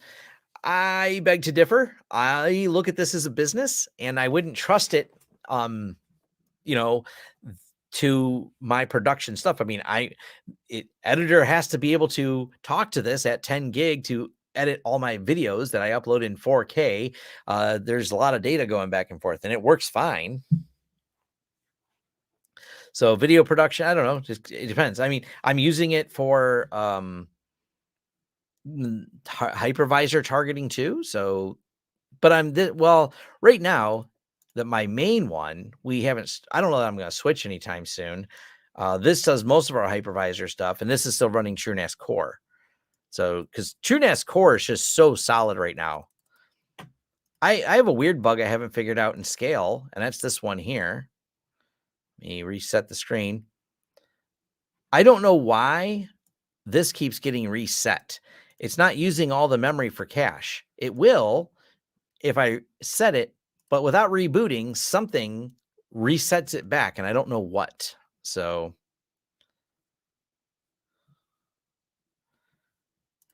are all my videos edited on site? Everything for Lawrence Systems is. Everything for Business Technicalities is currently being edited off-site. I have an editor for there. I think the only reason Unraid was really popular is because Linus was using it, and Linus had that big failure with it, and it kind of just came down to it has like a dedicated home lab people, but because so many YouTubers outgrew it, and ZFS being the superior file system compared to the way Unraid does it, it became less and less popular, less and less people doing videos about it. It's not a bad solution. It works. And the fact that you can dynamically add drives to it is a huge selling point that a lot of people have. So that makes a big difference. How do you set up the remote editing situation? There's two ways to do it. And the way I do it is they download the files to their system, and then they upload them to the YouTube channel. The way it can work though is you can have editors using different tools where they remote into a system on site and do their editing. I read somewhere scale sets the cache to 50% RAM. That's a Linux thing. Linux, when you use ZFS, sets it to 50%, but it can be overridden. The problem I have, the part I haven't, I got to do a bug report, I guess. I set it, but somewhere without rebooting, it goes back to setting that. And I haven't figured out why it unsets it. So yeah, Unraid is not a cow. Unraid is not a copy on write file system. Now, someone told me, and I don't use Unraid, I don't plan to, that there's a way you can have Unraid do ZFS, but I don't know. I'm not going to dig into it. It's not something I'm interested in. So it doesn't, Unraid doesn't offer me any compelling offering over the things I currently use, not enough to make me want to really dig into it.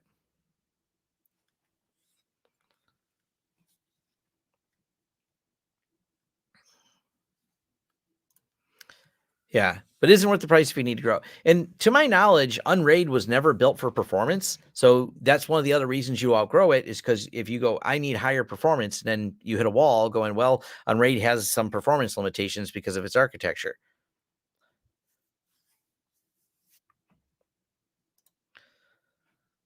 Remote desktop video editing situation, but the network lag was not great. Yep. Download and re-upload. That's the most common. Yeah.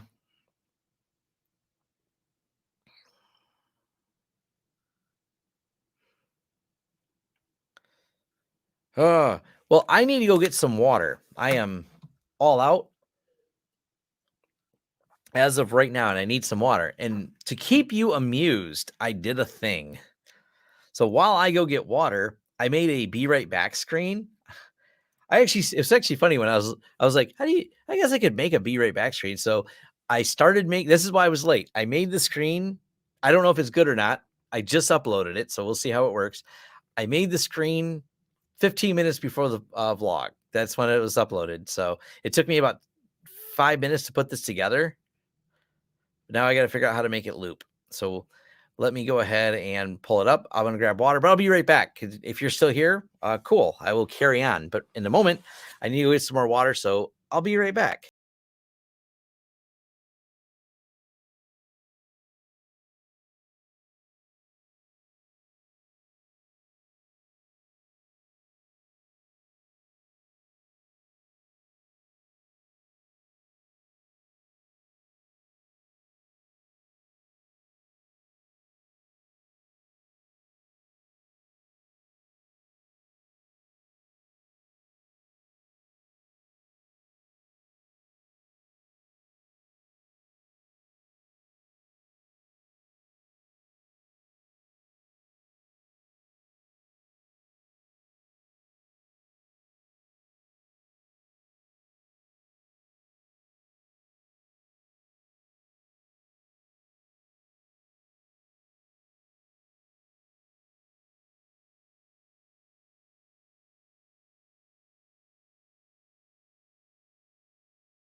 There we go.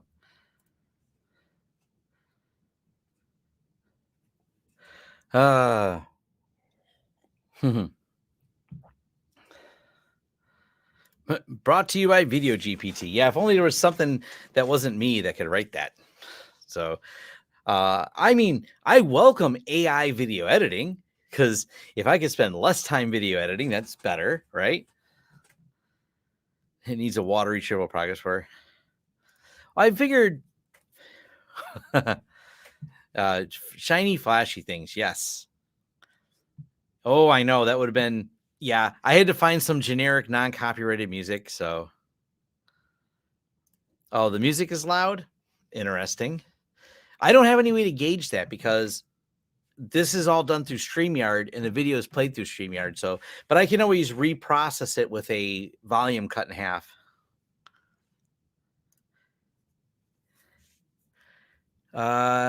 Need to adjust volume levels. It's a bit, yeah, dim lights on the first good beat. Okay.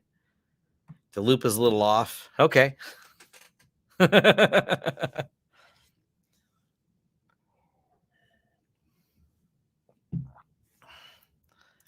Wubs are never too loud. Fun.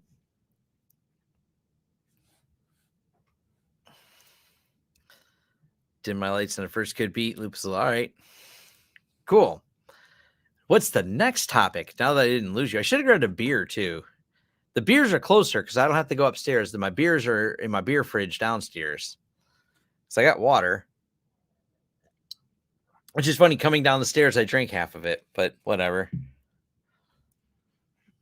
That's going to happen.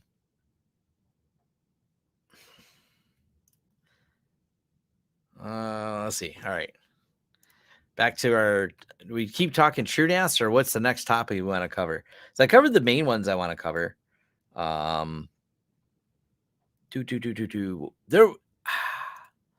kind of a debrief. Let me pull this up as well. I sent this to a couple friends. It's a good talking topic. I should probably close all these things that are open too.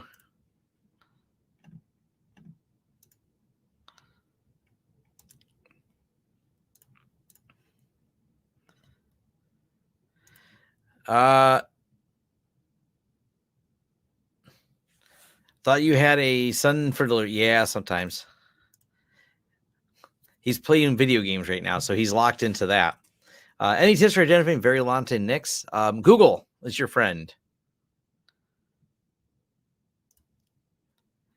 You need to add a bit more Southern Hemisphere to be more inclusive. You don't show more than half of it. TrueNAS scale RAM started 64 gig half RAM. Now add 128, 122 seems to use all the RAM now. No, the problem with TrueNAS scale, pull it up real quick here. I know how to fix it, so to speak, because we're going to do this. Go here, share. Actually, I gotta log out. I have to log in as root if I want to do this right.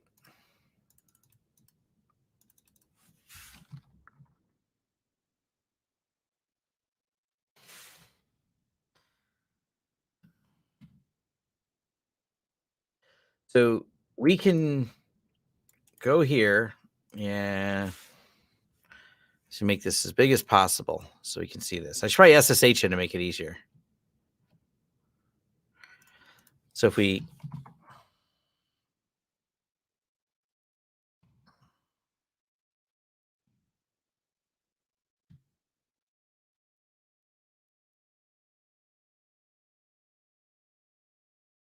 oh, here's what it's set to, just half the RAM.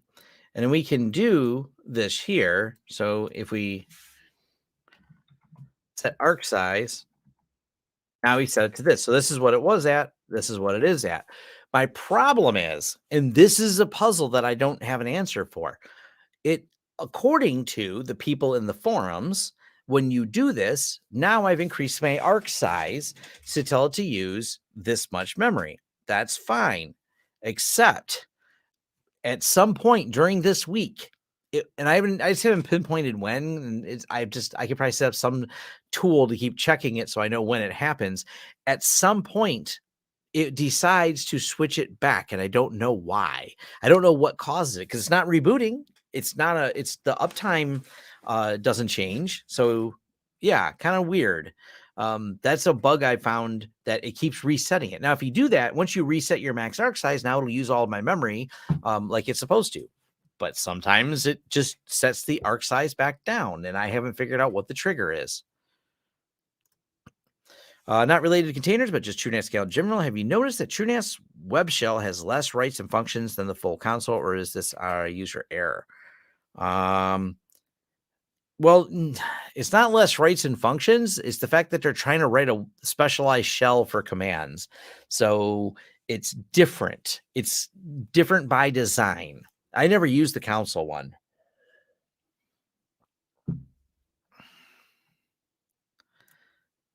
I'm merging my SAN and NAS servers into a single server using Proxmox PBS as a base. Call me crazy. Hey, it's all about learning. Beer and water is the next priority for purchase for a tech basement.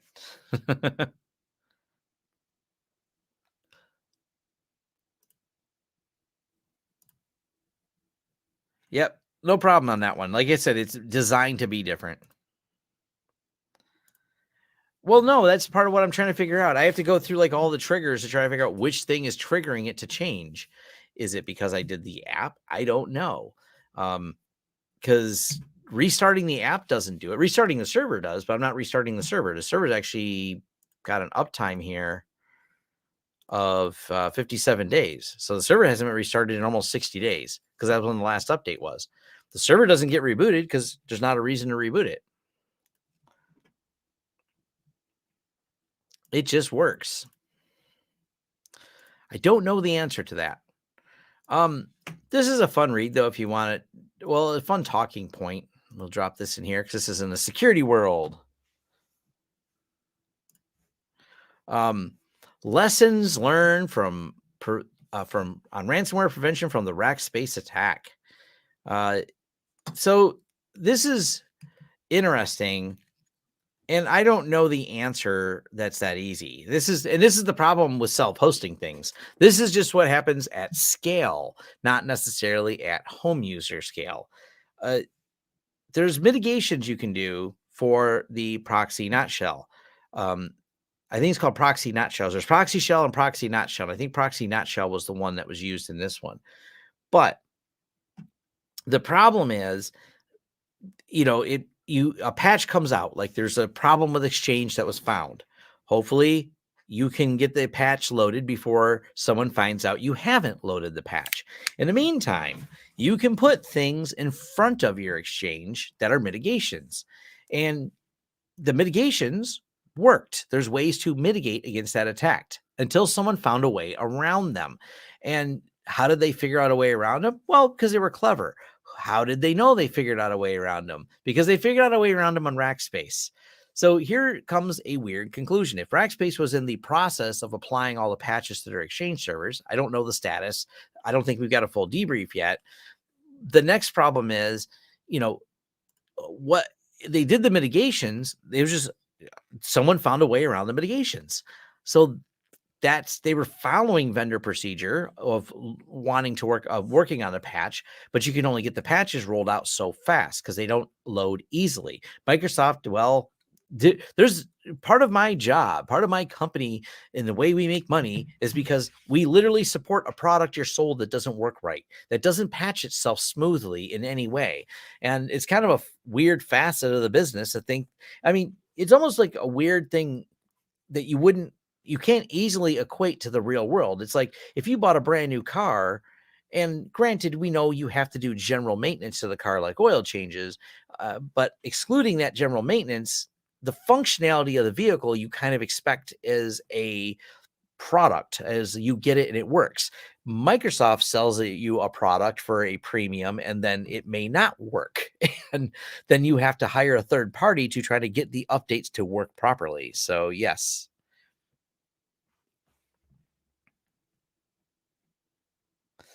It's just interesting. But I'm in a meeting with a prospective client tomorrow who has Exchange on Rackspace. One of their pains was losing all my emails back in September, October. I don't know why. You don't use it. Get off of, don't use Exchange. Exchange is not something I would recommend anyone use. Microsoft has proven right now they don't care about you. They'll take your money, but there's going to be more. I would pretty much call it. There's going to be plenty more exchange flaws that we find, and Microsoft will be slow to patch them, and people will get pwned again. It's just part of the risk of having exchange. Microsoft doesn't want exchange because it competes with their other product, putting it in the cloud for a subscription. So as long as Microsoft is going to have that product that competes with their other products, they're going to give priority to the lock you into a subscription product. So yeah, there's no explaining. We won't even take on exchange. We don't want it. Ain't worth the trouble. Question for Synology or TrueNAS for client data. Are they pretty equal in terms? I had zero experience with TrueNAS. Yeah, I would say they're good. We use both. We use a lot of Synology for businesses because it works. I trust it. It's reliable, but I don't trust it enough not to have a backup. And that applies to any product. Never trust it to the point for that, but make sure you have a plan, make sure you have a backup. But Synology is solid for business use.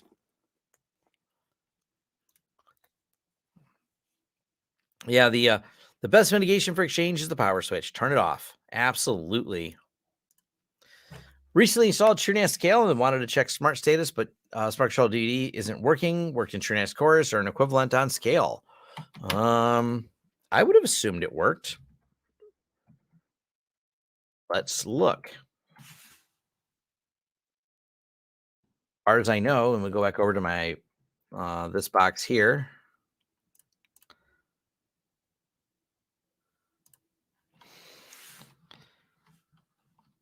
Actually, let's first look at storage. I don't know what the disk names are. Let's figure it out real quick. Manage disk names.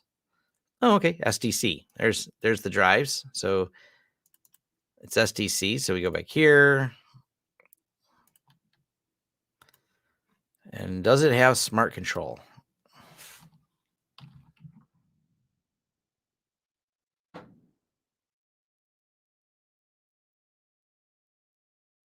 And yeah, /A. I don't know. I'm just making sure I'm doing the same command you're doing.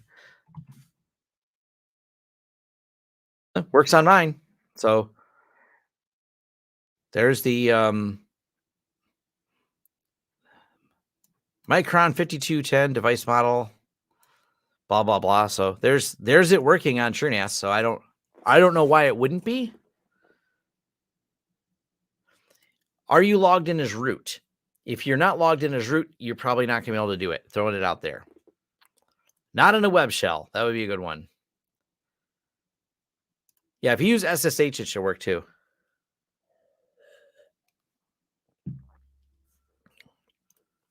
Now that you've had Ninja for a while, what's your tech's favorite RMM as it applies to your company?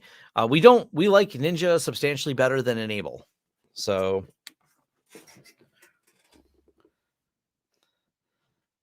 that's easiest answer I can give you.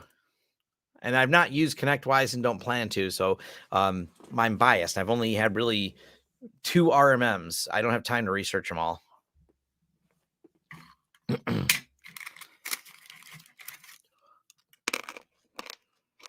Mm-hmm. What else? I didn't have much else in my notes. So I guess the next question is, what else do you want me to talk about? I've kind of reached the end of what I had planned to talk about. I can see. Random question. The longest time I thought Errata was a firewall software we always talked about at the end of the show and somehow missed. It could be. We should just make one called that.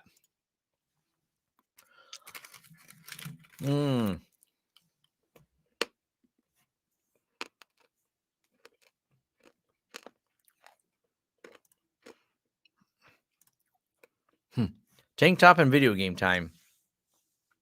Yeah, my thing I'm going to be working on next is actually I'm going to finish one of my projects is configuring this some more. I can turn my kitchen lights off. I'm going to program and automate some more of these lights. I got my kitchen cabinet lights. These are pretty cool. I can change all the colors of my cabinets now. I actually have right here next to me more LEDs. I got a whole bunch of them here. I like that they remind me of the old reel-to-reel strips, but no, these are LEDs. So these are the next thing that'll be programming and setting up.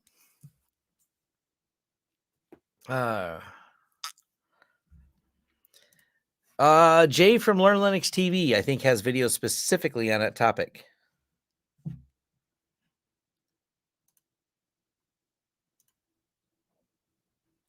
Oh, I see Matt Lee's in there. Oh, that's from Wednesday. There we go. AI picks for Tinder. TNSR versus pfSense, very different products. TNSR is made for like edge enterprise routing. So it's a very different product, different use case. Are there any Home Assistant plant grow lights? Probably, but I don't do any grow lights, so I don't know. Yeah, my wife's not home. So I don't have to worry about turning off the lights on her. So I can turn on and off all the lights. I got my front lights and everything because I built automation for this. So if we go to settings, automations, this is front lights based on camera event, and you can add different things. So confirm sunset before sunrise, from outside light condition, turn on front lights. This is all webhooks. I'm going to do a video on webhooks too, how that works in here. But I have a webhook that if it detects a car or a person in my driveway, it automatically, my Synology sends off a webhook to my Home Assistant to turn on the lights at my house. So it's pretty cool.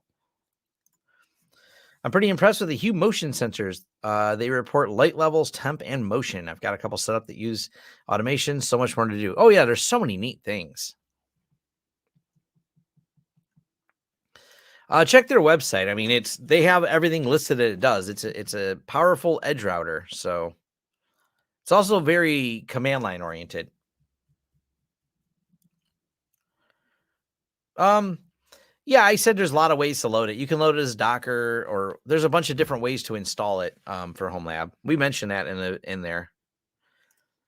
Does your car detection do license plate scanning? It can, but I don't have that turned on. It can do it, but I don't do it.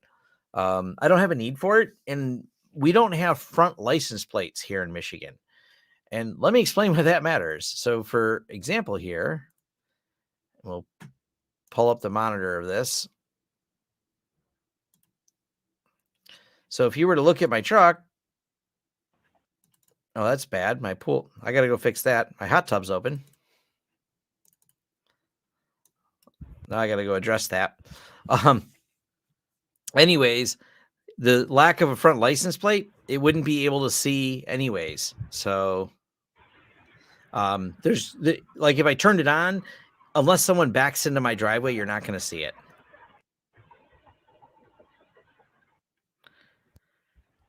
Does it work with the UniFi? I've not tested the UniFi plate scanner, so I really don't know. But I'm glad I have this open because I have to address this now. My wife didn't close the lid. It's so windy out, it blew the hot tub open. I should go outside and do this in my hot tub, right? We'll just bring the camera outside, take the live stream out there. Close the time machine. Be right back. I could just leave it up so you guys have something to watch. You could actually watch me go from here, go all the way outside and do that.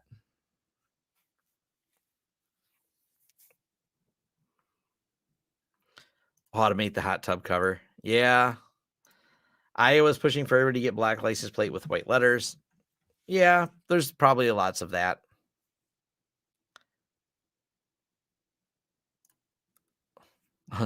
Automate with the Sun app. Oh, yeah. My son ain't going out there to mess with that. He's playing a game or something. Go fix it. We'll watch. I need to go fix it because now that's costing me money, and I'm afraid it's going to blow off the rest of the way.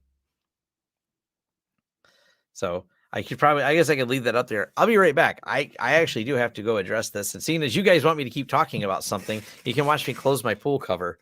I guess that's exciting. Come up with questions I can read. Come up with questions while I do that, because I'm going to come back with a beer.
Here we go.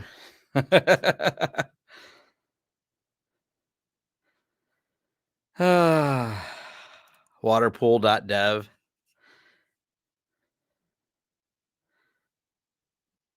Let's see. Ooh, we'll get to that question next.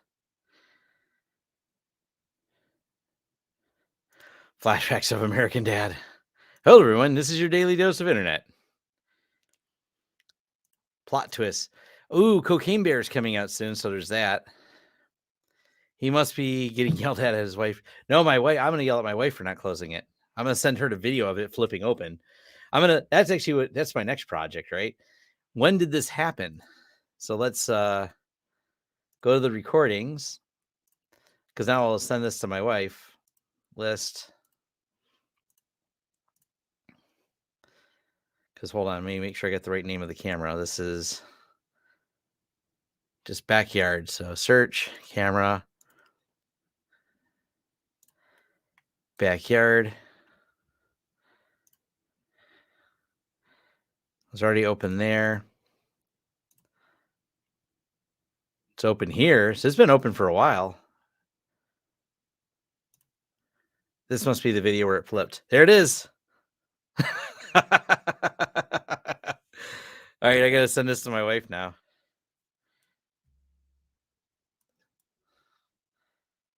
We've had a fun storm today, so I'm gonna yell at my wife on this one. This is a her problem. Drag and zoom. So this is. Make sure is it this one? Nope, so one just before. It's this one here. Download. Let's download the file, and then I'm going to send it to her. I'll send it to her right now. She's not home.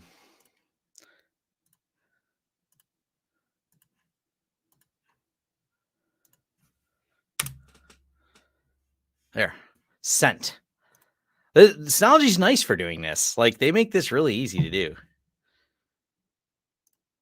There's a guy working at a hot tub. You should check the footage. No license plate. I recently did a video watching SSH key rotation on server a year ago. Do you have a good solution? What are you using today? I'm still thinking about using Teleport. I just haven't gotten around to using it. We have clients using TNSR, but it's supported through Netgate, so I haven't really used it. One of my techs has used it. Nope, not to my knowledge. It's not vulnerable to that.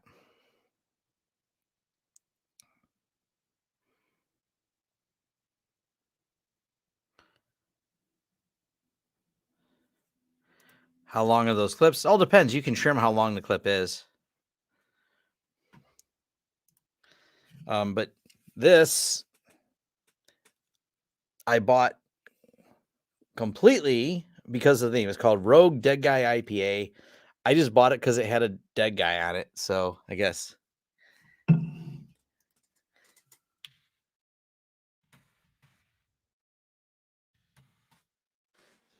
But my wife, she forgot to latch the thing. So, there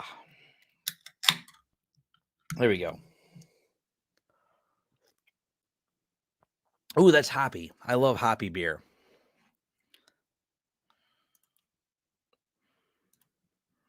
Oh, you can tell Synology to create giant video clips. That seems like a terrible idea.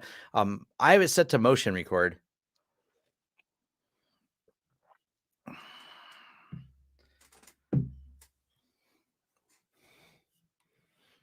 But I have it set to motion record, so it's all clips. So if I go to my Synology, these are all motion clips from whatever, from events it's seen.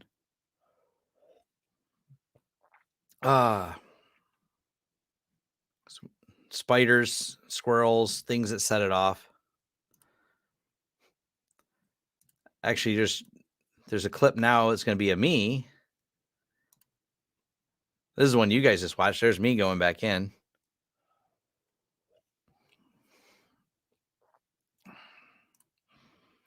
But yeah, it breaks down everything in a clip. Oops, I didn't share it. Hold on. So yeah, here we go. There's the clips of me going out here and fixing it. There.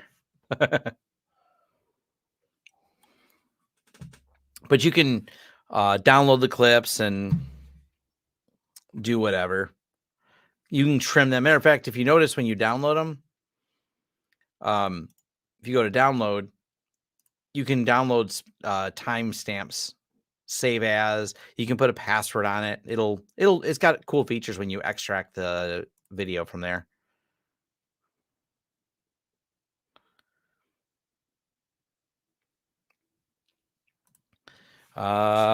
Worth mention Martian filtering or Bogon filtering. I don't know. I don't have enough context for that questions. You have to do some searching for a dark malt beer.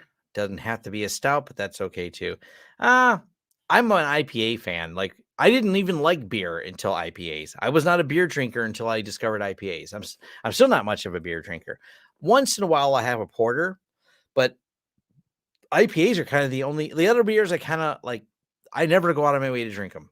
If there's nothing else to drink, I guess I'll have some generic beer, but for the most part, IPAs are really the only beers that I have really decided I like.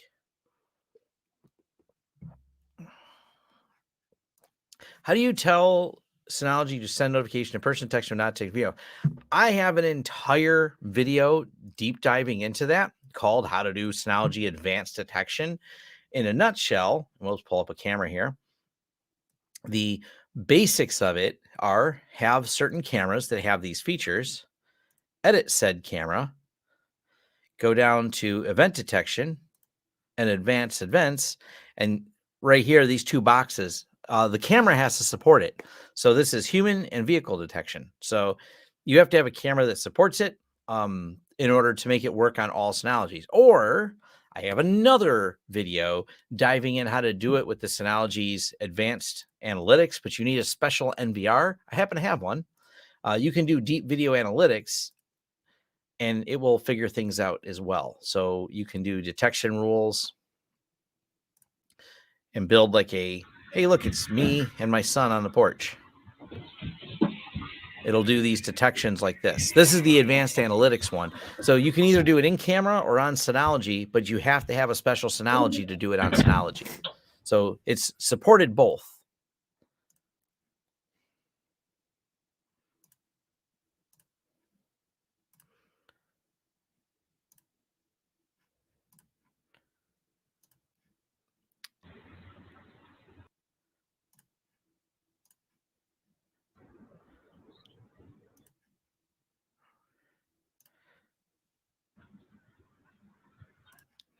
There's another video. I got to tune this one because it grabs too many. There's different ways. I'm actually doing a double analytics. So there's more than one way I'm doing this. There's my neighbor. My neighbor came over to drop some things off. So there's different ways you can do the analytics.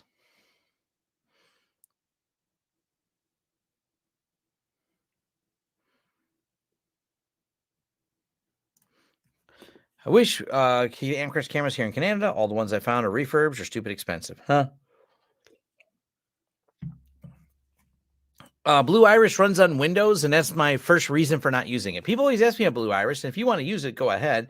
It seems to make a lot of home lab people happy. It's got a lot of cool features, but the fact that it runs on Windows is my first non-starter for it. Like, that's enough to make me not want to do it.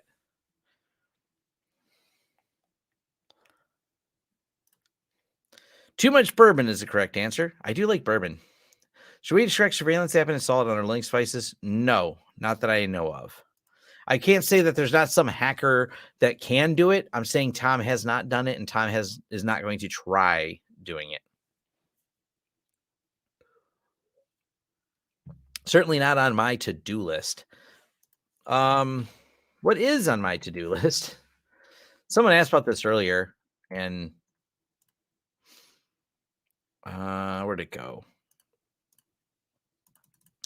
I might do some. I'm definitely going to do. This is down the list. My video on this. This is not going to happen anytime soon.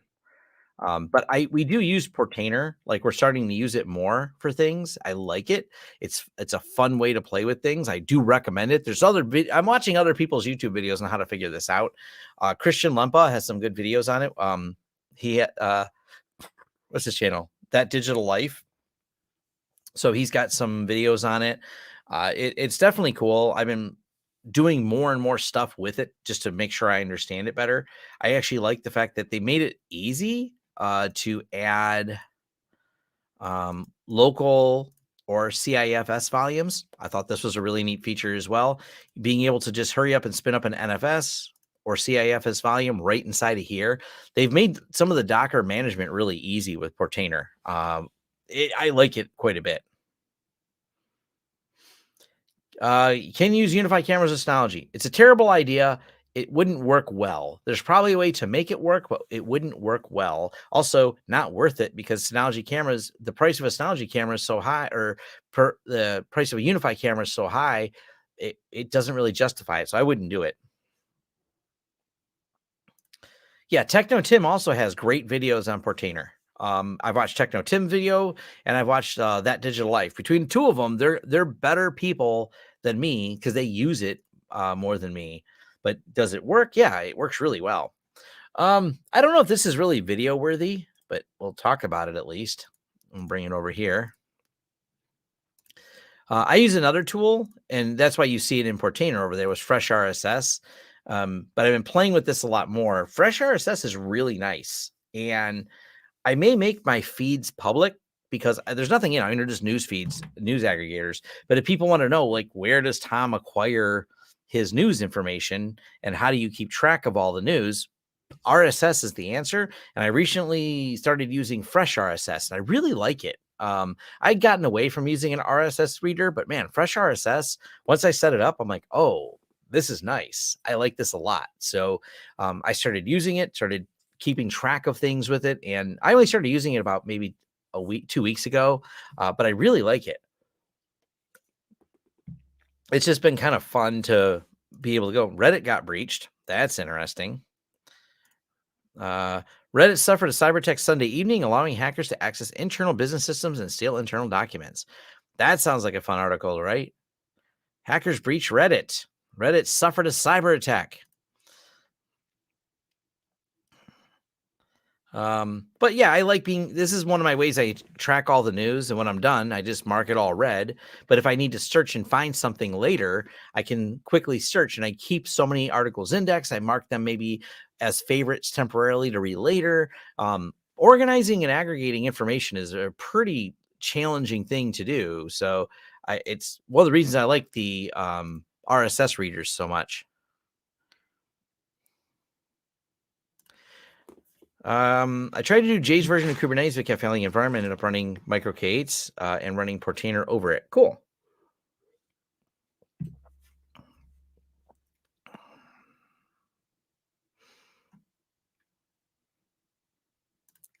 I still can't figure out containers other than web services. Maybe a vid with some functional examples. Maybe. Is there any new collab video tutorial Ava Bomble? Not anytime soon. Not that I can think of. I've been using Fresh RSS maybe 1 or 2 years. Not sure, but I like it a lot. Yeah, I just think it's a great tool. I mean, I'd highly recommend checking it out. Dang, another password I have to reset. Yeah. Such is life. It's not that it's not a Synology problem. It's a UniFi problem.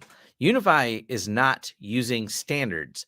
That's the problem. UniFi is not following standard camera OVIF protocol. I'm probably saying it wrong.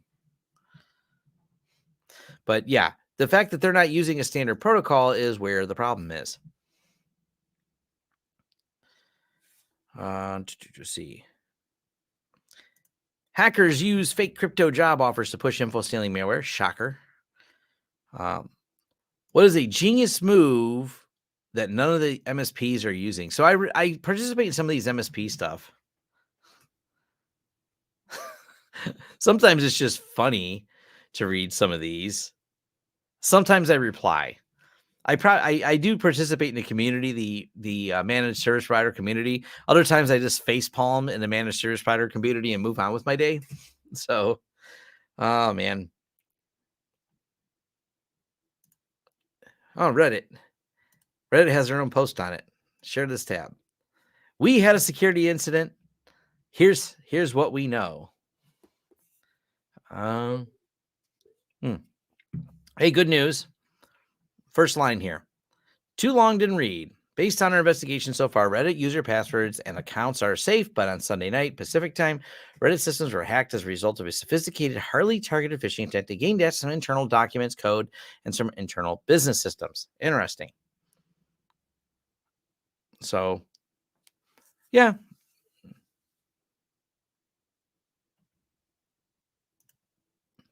So there's more here. If anyone wants to read this, seeing as I'm talking about it,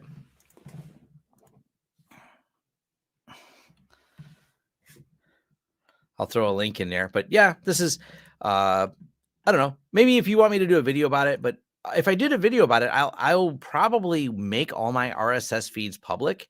I got to figure out an easy way to do that. I'm still building them back up in here, so I haven't put everything in here that I want.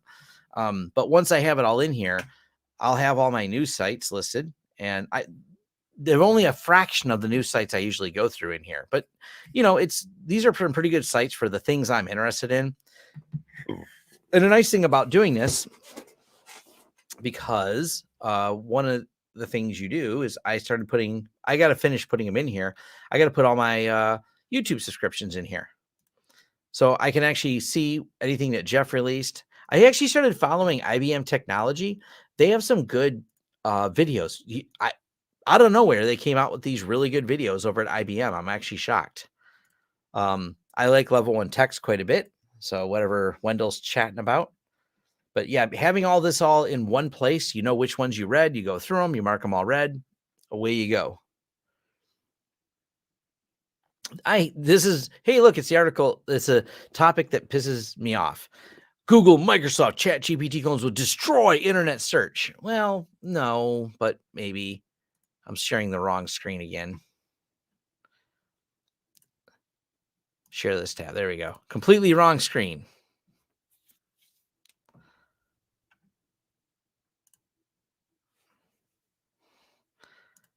Would it be the laptop of the person who clicked the phishing link? But what is the other thing I was commenting in here? Let me just go back over to YouTube's.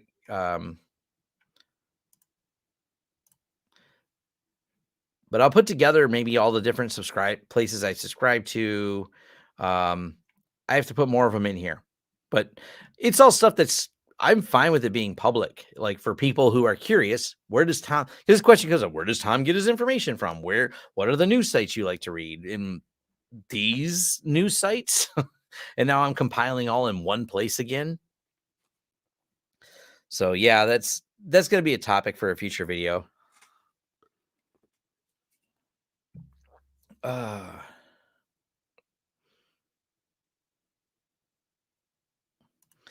Downloaded zip and file entered password and ran the batch file. Yeah, probably. Oh, I know. This is the part that drives me nuts. Their super fancy firewall didn't catch it. Yeah, I know. Most of the sophisticated attacks today go right by the firewalls. Sorry. It's because they weren't using a next gen firewall. I'm willing to bet Reddit uses a next gen firewall. So yeah, that's the thing. RSS news spread like wildfire. Yeah, RSS is just makes it easier. Actually, one of the things about Fresh RSS is cool. You don't necessarily it's smart enough to figure out the RSS feed. Like you could throw in YouTube channels and it figures out how to subscribe to the updates to those channels. I like that a lot about Fresh RSS. So you don't have to try and hunt down or play with any, goofing around trying to find the channel ID. You can just throw the links to the channel and it goes, okay, I know what channel that is, and it'll subscribe them for you. Let's see. Help my manager understand why he's wrong. Hey, look, it's this guy. I do have my own subscription in here because I wanted to. What else do we have? I built a Reddit-like way to browse Twitter's top content.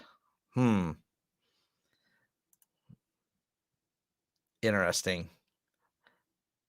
I don't find Twitter's top content. Anytime I go to Twitter, if it's trending, it's probably something stupid and it's something that's going to waste my time.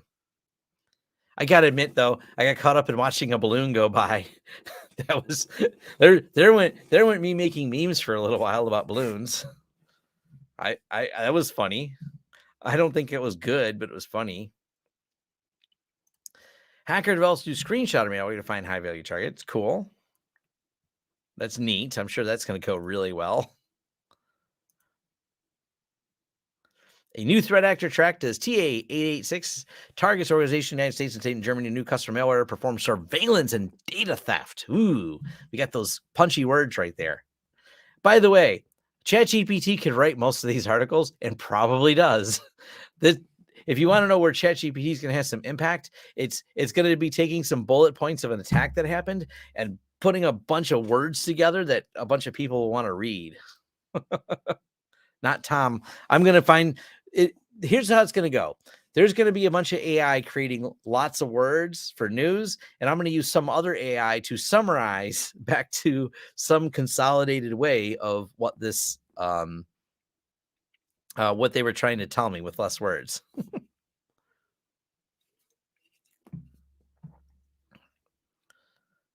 I don't know. Let's just throw a name, throw something out there randomly. We'll throw March. That way I'm not wrong. I don't try to guess when they're going to be released. I can tell you though, because I'll log into my PF Sense. Share this tab instead. Is there another update? There's been, so since this went to this latest RC, you may notice that I only rebooted my firewall 11 hours ago, because I updated it 11 hours ago. So they are really getting down to those last few bugs, but I don't know how hard those last few bugs are. And until they get all the bugs fixed, they can't release it. So there's that. I know it's working when I can see my own videos. Yeah. If it's trending on Twitter, it's stupid. That is for sure. Have fun later. Thank you for joining us. Sometimes people have to go. I get it. Not everyone's sitting at home drinking a beer and can ramble on for hours on a live stream like me. Apparently, I have time to do this. I didn't get my to-do list done today, which made me unhappy, but here we are. I'm doing this instead now. Oh, ChatGPT. Oh, all right, guys. All right, we're logging into ChatGPT. I'm just throwing it out here because you just gave me a writing prompt.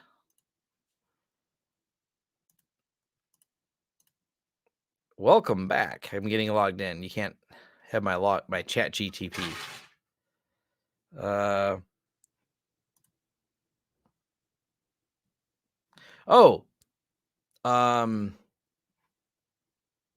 New chat.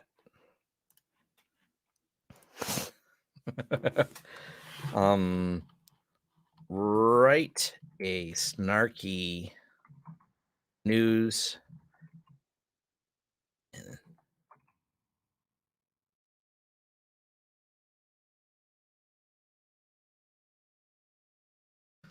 Are they just called the Register?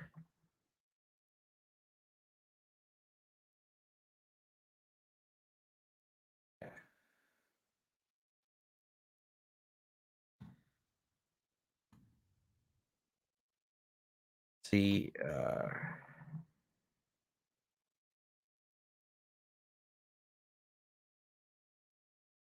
so let's see if they can write the Register stuff.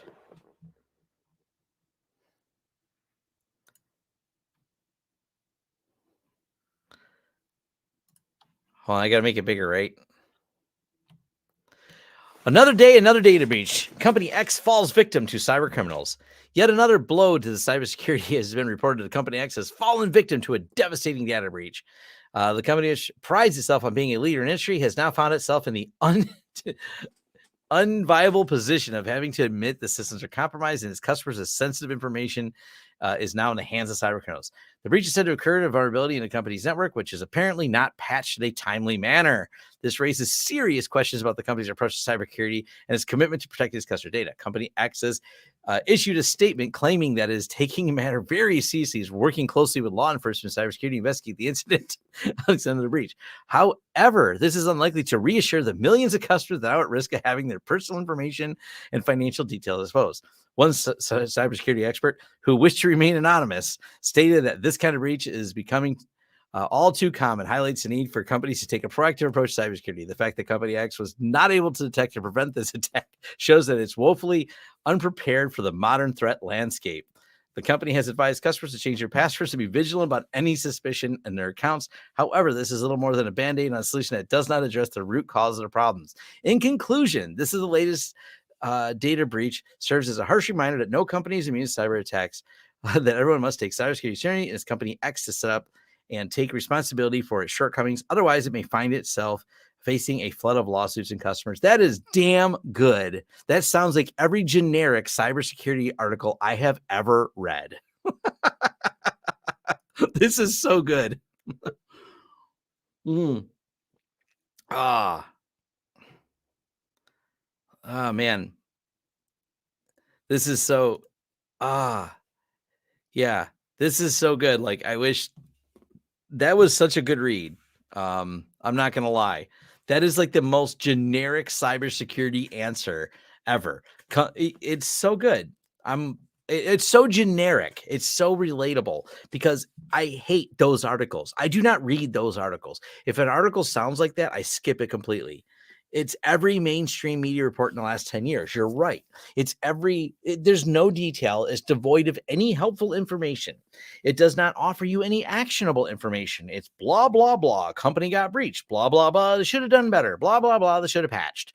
Cool. Moving on. I don't read those articles. But people like to share them with me. That's for sure. I don't know. It's just so good. Yeah. This is what we should do. Let's make this more fun. Write a brief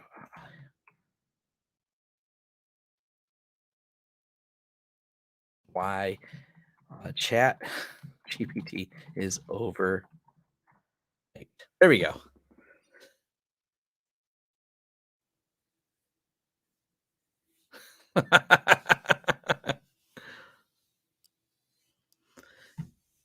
Like all language models is not perfect. It's been trained on a massive amount of text data, but is simply limited to the quality and biases of that data.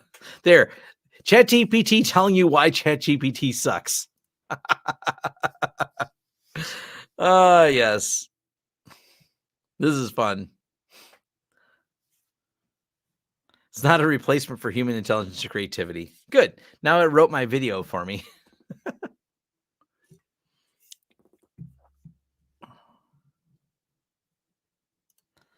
Yeah. It's just it's so good though. I like all this. This is fun. Like these are useful things. Like when they said they're replacing a bunch of staff at BuzzFeed, I'm like, well, I haven't read a BuzzFeed article and I don't know when because it's BS. It's like BS feed. It's just, and maybe I'm wrong about them. Maybe they changed, but I remember they were all like generic dumb things. You won't believe this and you won't that and blah, blah, blah. So yeah, I like this. Oh man, this is great. ChatGPT, tell me why. I mean, and here's the thing: you can do contradictory things. I could also do a writing prompt of having ChatGPT tell me why of something else. You know what I mean? Like why it's great, why it will change the world. So yeah. You never end up on the story in BuzzFeed. Yeah. Now I can write your YouTube video scripts. No, that's the problem is it won't. It doesn't tell you some of the things properly. It will give you good answers sometimes and it'll give you bad answers other times. So, yeah. I could have it write clickbait headlines, that's for sure, and generate a table quiz, and we'll take part. Yeah, that's an option too. I, though, am at the close to the 2.5 hour mark, so I think I will wind this down. As much as I love talking, I'm going to run out of talks pretty soon. I'm also running out of beer. But go ahead, play with ChatGPT. Uh, we've been using ChatGPT to rate country songs. That's funny. Ask it, rate a review for Synology Flash Station. Yeah, but it gets so many things wrong. It isn't worth my time. Like, I review things properly. ChatGPT makes things up, as I pointed out earlier. It just gets a lot of things wrong. So that's where most of those problems come in. It just when it's constantly getting things wrong. So do you have to create an account to use it? Yes. Does craft computing deliver? That's a good one.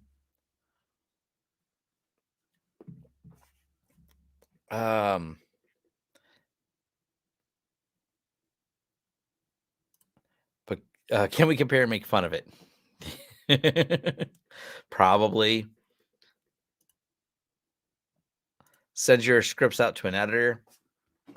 I need an AI to edit this AI. So ChatGPT works to make YAML files for automations. Yes. That's actually an interesting, if you were to ask it something like that, build me a file to do this. If you said,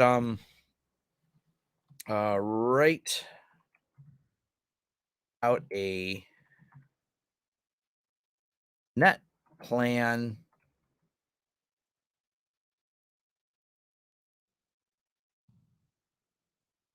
ETH 0 to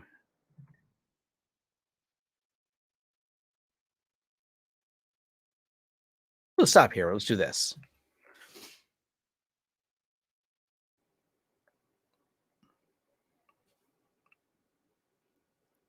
There. Now I can just hit copy code, and now I've got a YAML file that will set that. Like there's great there's some really good use cases for that. So there's things that will work really well. Then hey, it even tells you at the end here, this is really nice. Sudo net plan apply. This is how you're going to set it. There's really cool things you can do to build out some of your scripts and start writing it. So yeah.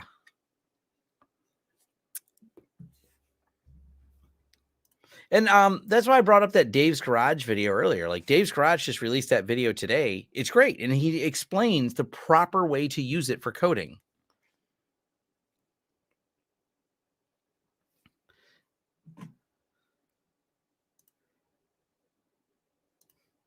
Right, with citations and see what it does. Oh. Yeah, it's a good helper tool. We were doing it. What were we doing the other day? I showed some of my staff this and I encouraged them to use it. We wanted to do some API queries on some tooling we were using, and it wrote the framework to do the API queries. I thought that was pretty cool. Like, that's kind of a neat thing. It's there's some really good tools you can use or really good building blocks you can start with using ChatGPT. So I think it's great for all those features. So that's my encouragement. Like, it's not that I don't dislike it. I just think people overhype its functionality. There are limitations it has. Once you understand those limitations, then you can go about fixing those limitations or working around them or using it, as a structured building block to be able to do the things you want to do. There's also, I don't know. I might do a video on it. I want to make sure people are clear. I get asked about it from time to time. So I thought maybe I'll do a video on it, what I think about it. Because I actually, one of the questions I'd asked it, and I'm happy about its response. I wanted to ask it a very basic question. I said, tell me why it's a good idea to open up port 3389 for RDP. And it told me it's not a good idea. So I played around with a few things with it like there, seeing what kind of information. We actually got it to give us some good PF Sense information about how to do things. But all it really did, it didn't do anything that isn't in PF Sense's documentation. So I wasn't wowed by it. It was neat, but it actually pulled some of the right stuff out of there. So it's novel.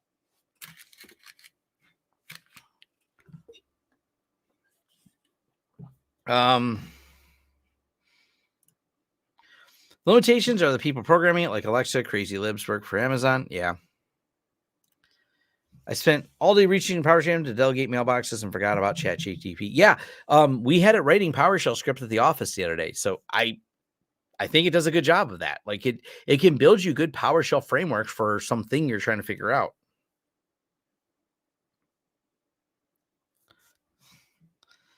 It's a better use for a dead Cisco. I just recycle them. I have enough old hardware that I can use for something else probably. But yeah, I recycle them. Nonetheless, thank you all for joining me for, I don't know if all of you were here the whole time, but a lot of you were, and it's awesome. 2.5 hours of Tom babbling about things. So let me know in the comments below all the fun stuff. Email me vlogthursday@lawrencesystems.com, where I will try to do my best to answer all your questions. Anyone email me while we're here? Probably not. Oh, look, some people did. So I will answer those questions next time. But I am all out of beer and I'm all out of time because I'm going to go play some games or something. I don't know. Appreciate all of you, every one of you. Thank you for joining, and see you next week, or maybe I'll do a Sunday stream. Also, yes, people asked about bringing on my techs. If they have availability, I will bring them on and we'll have a chat. End of the beer, end of the stream. Thanks.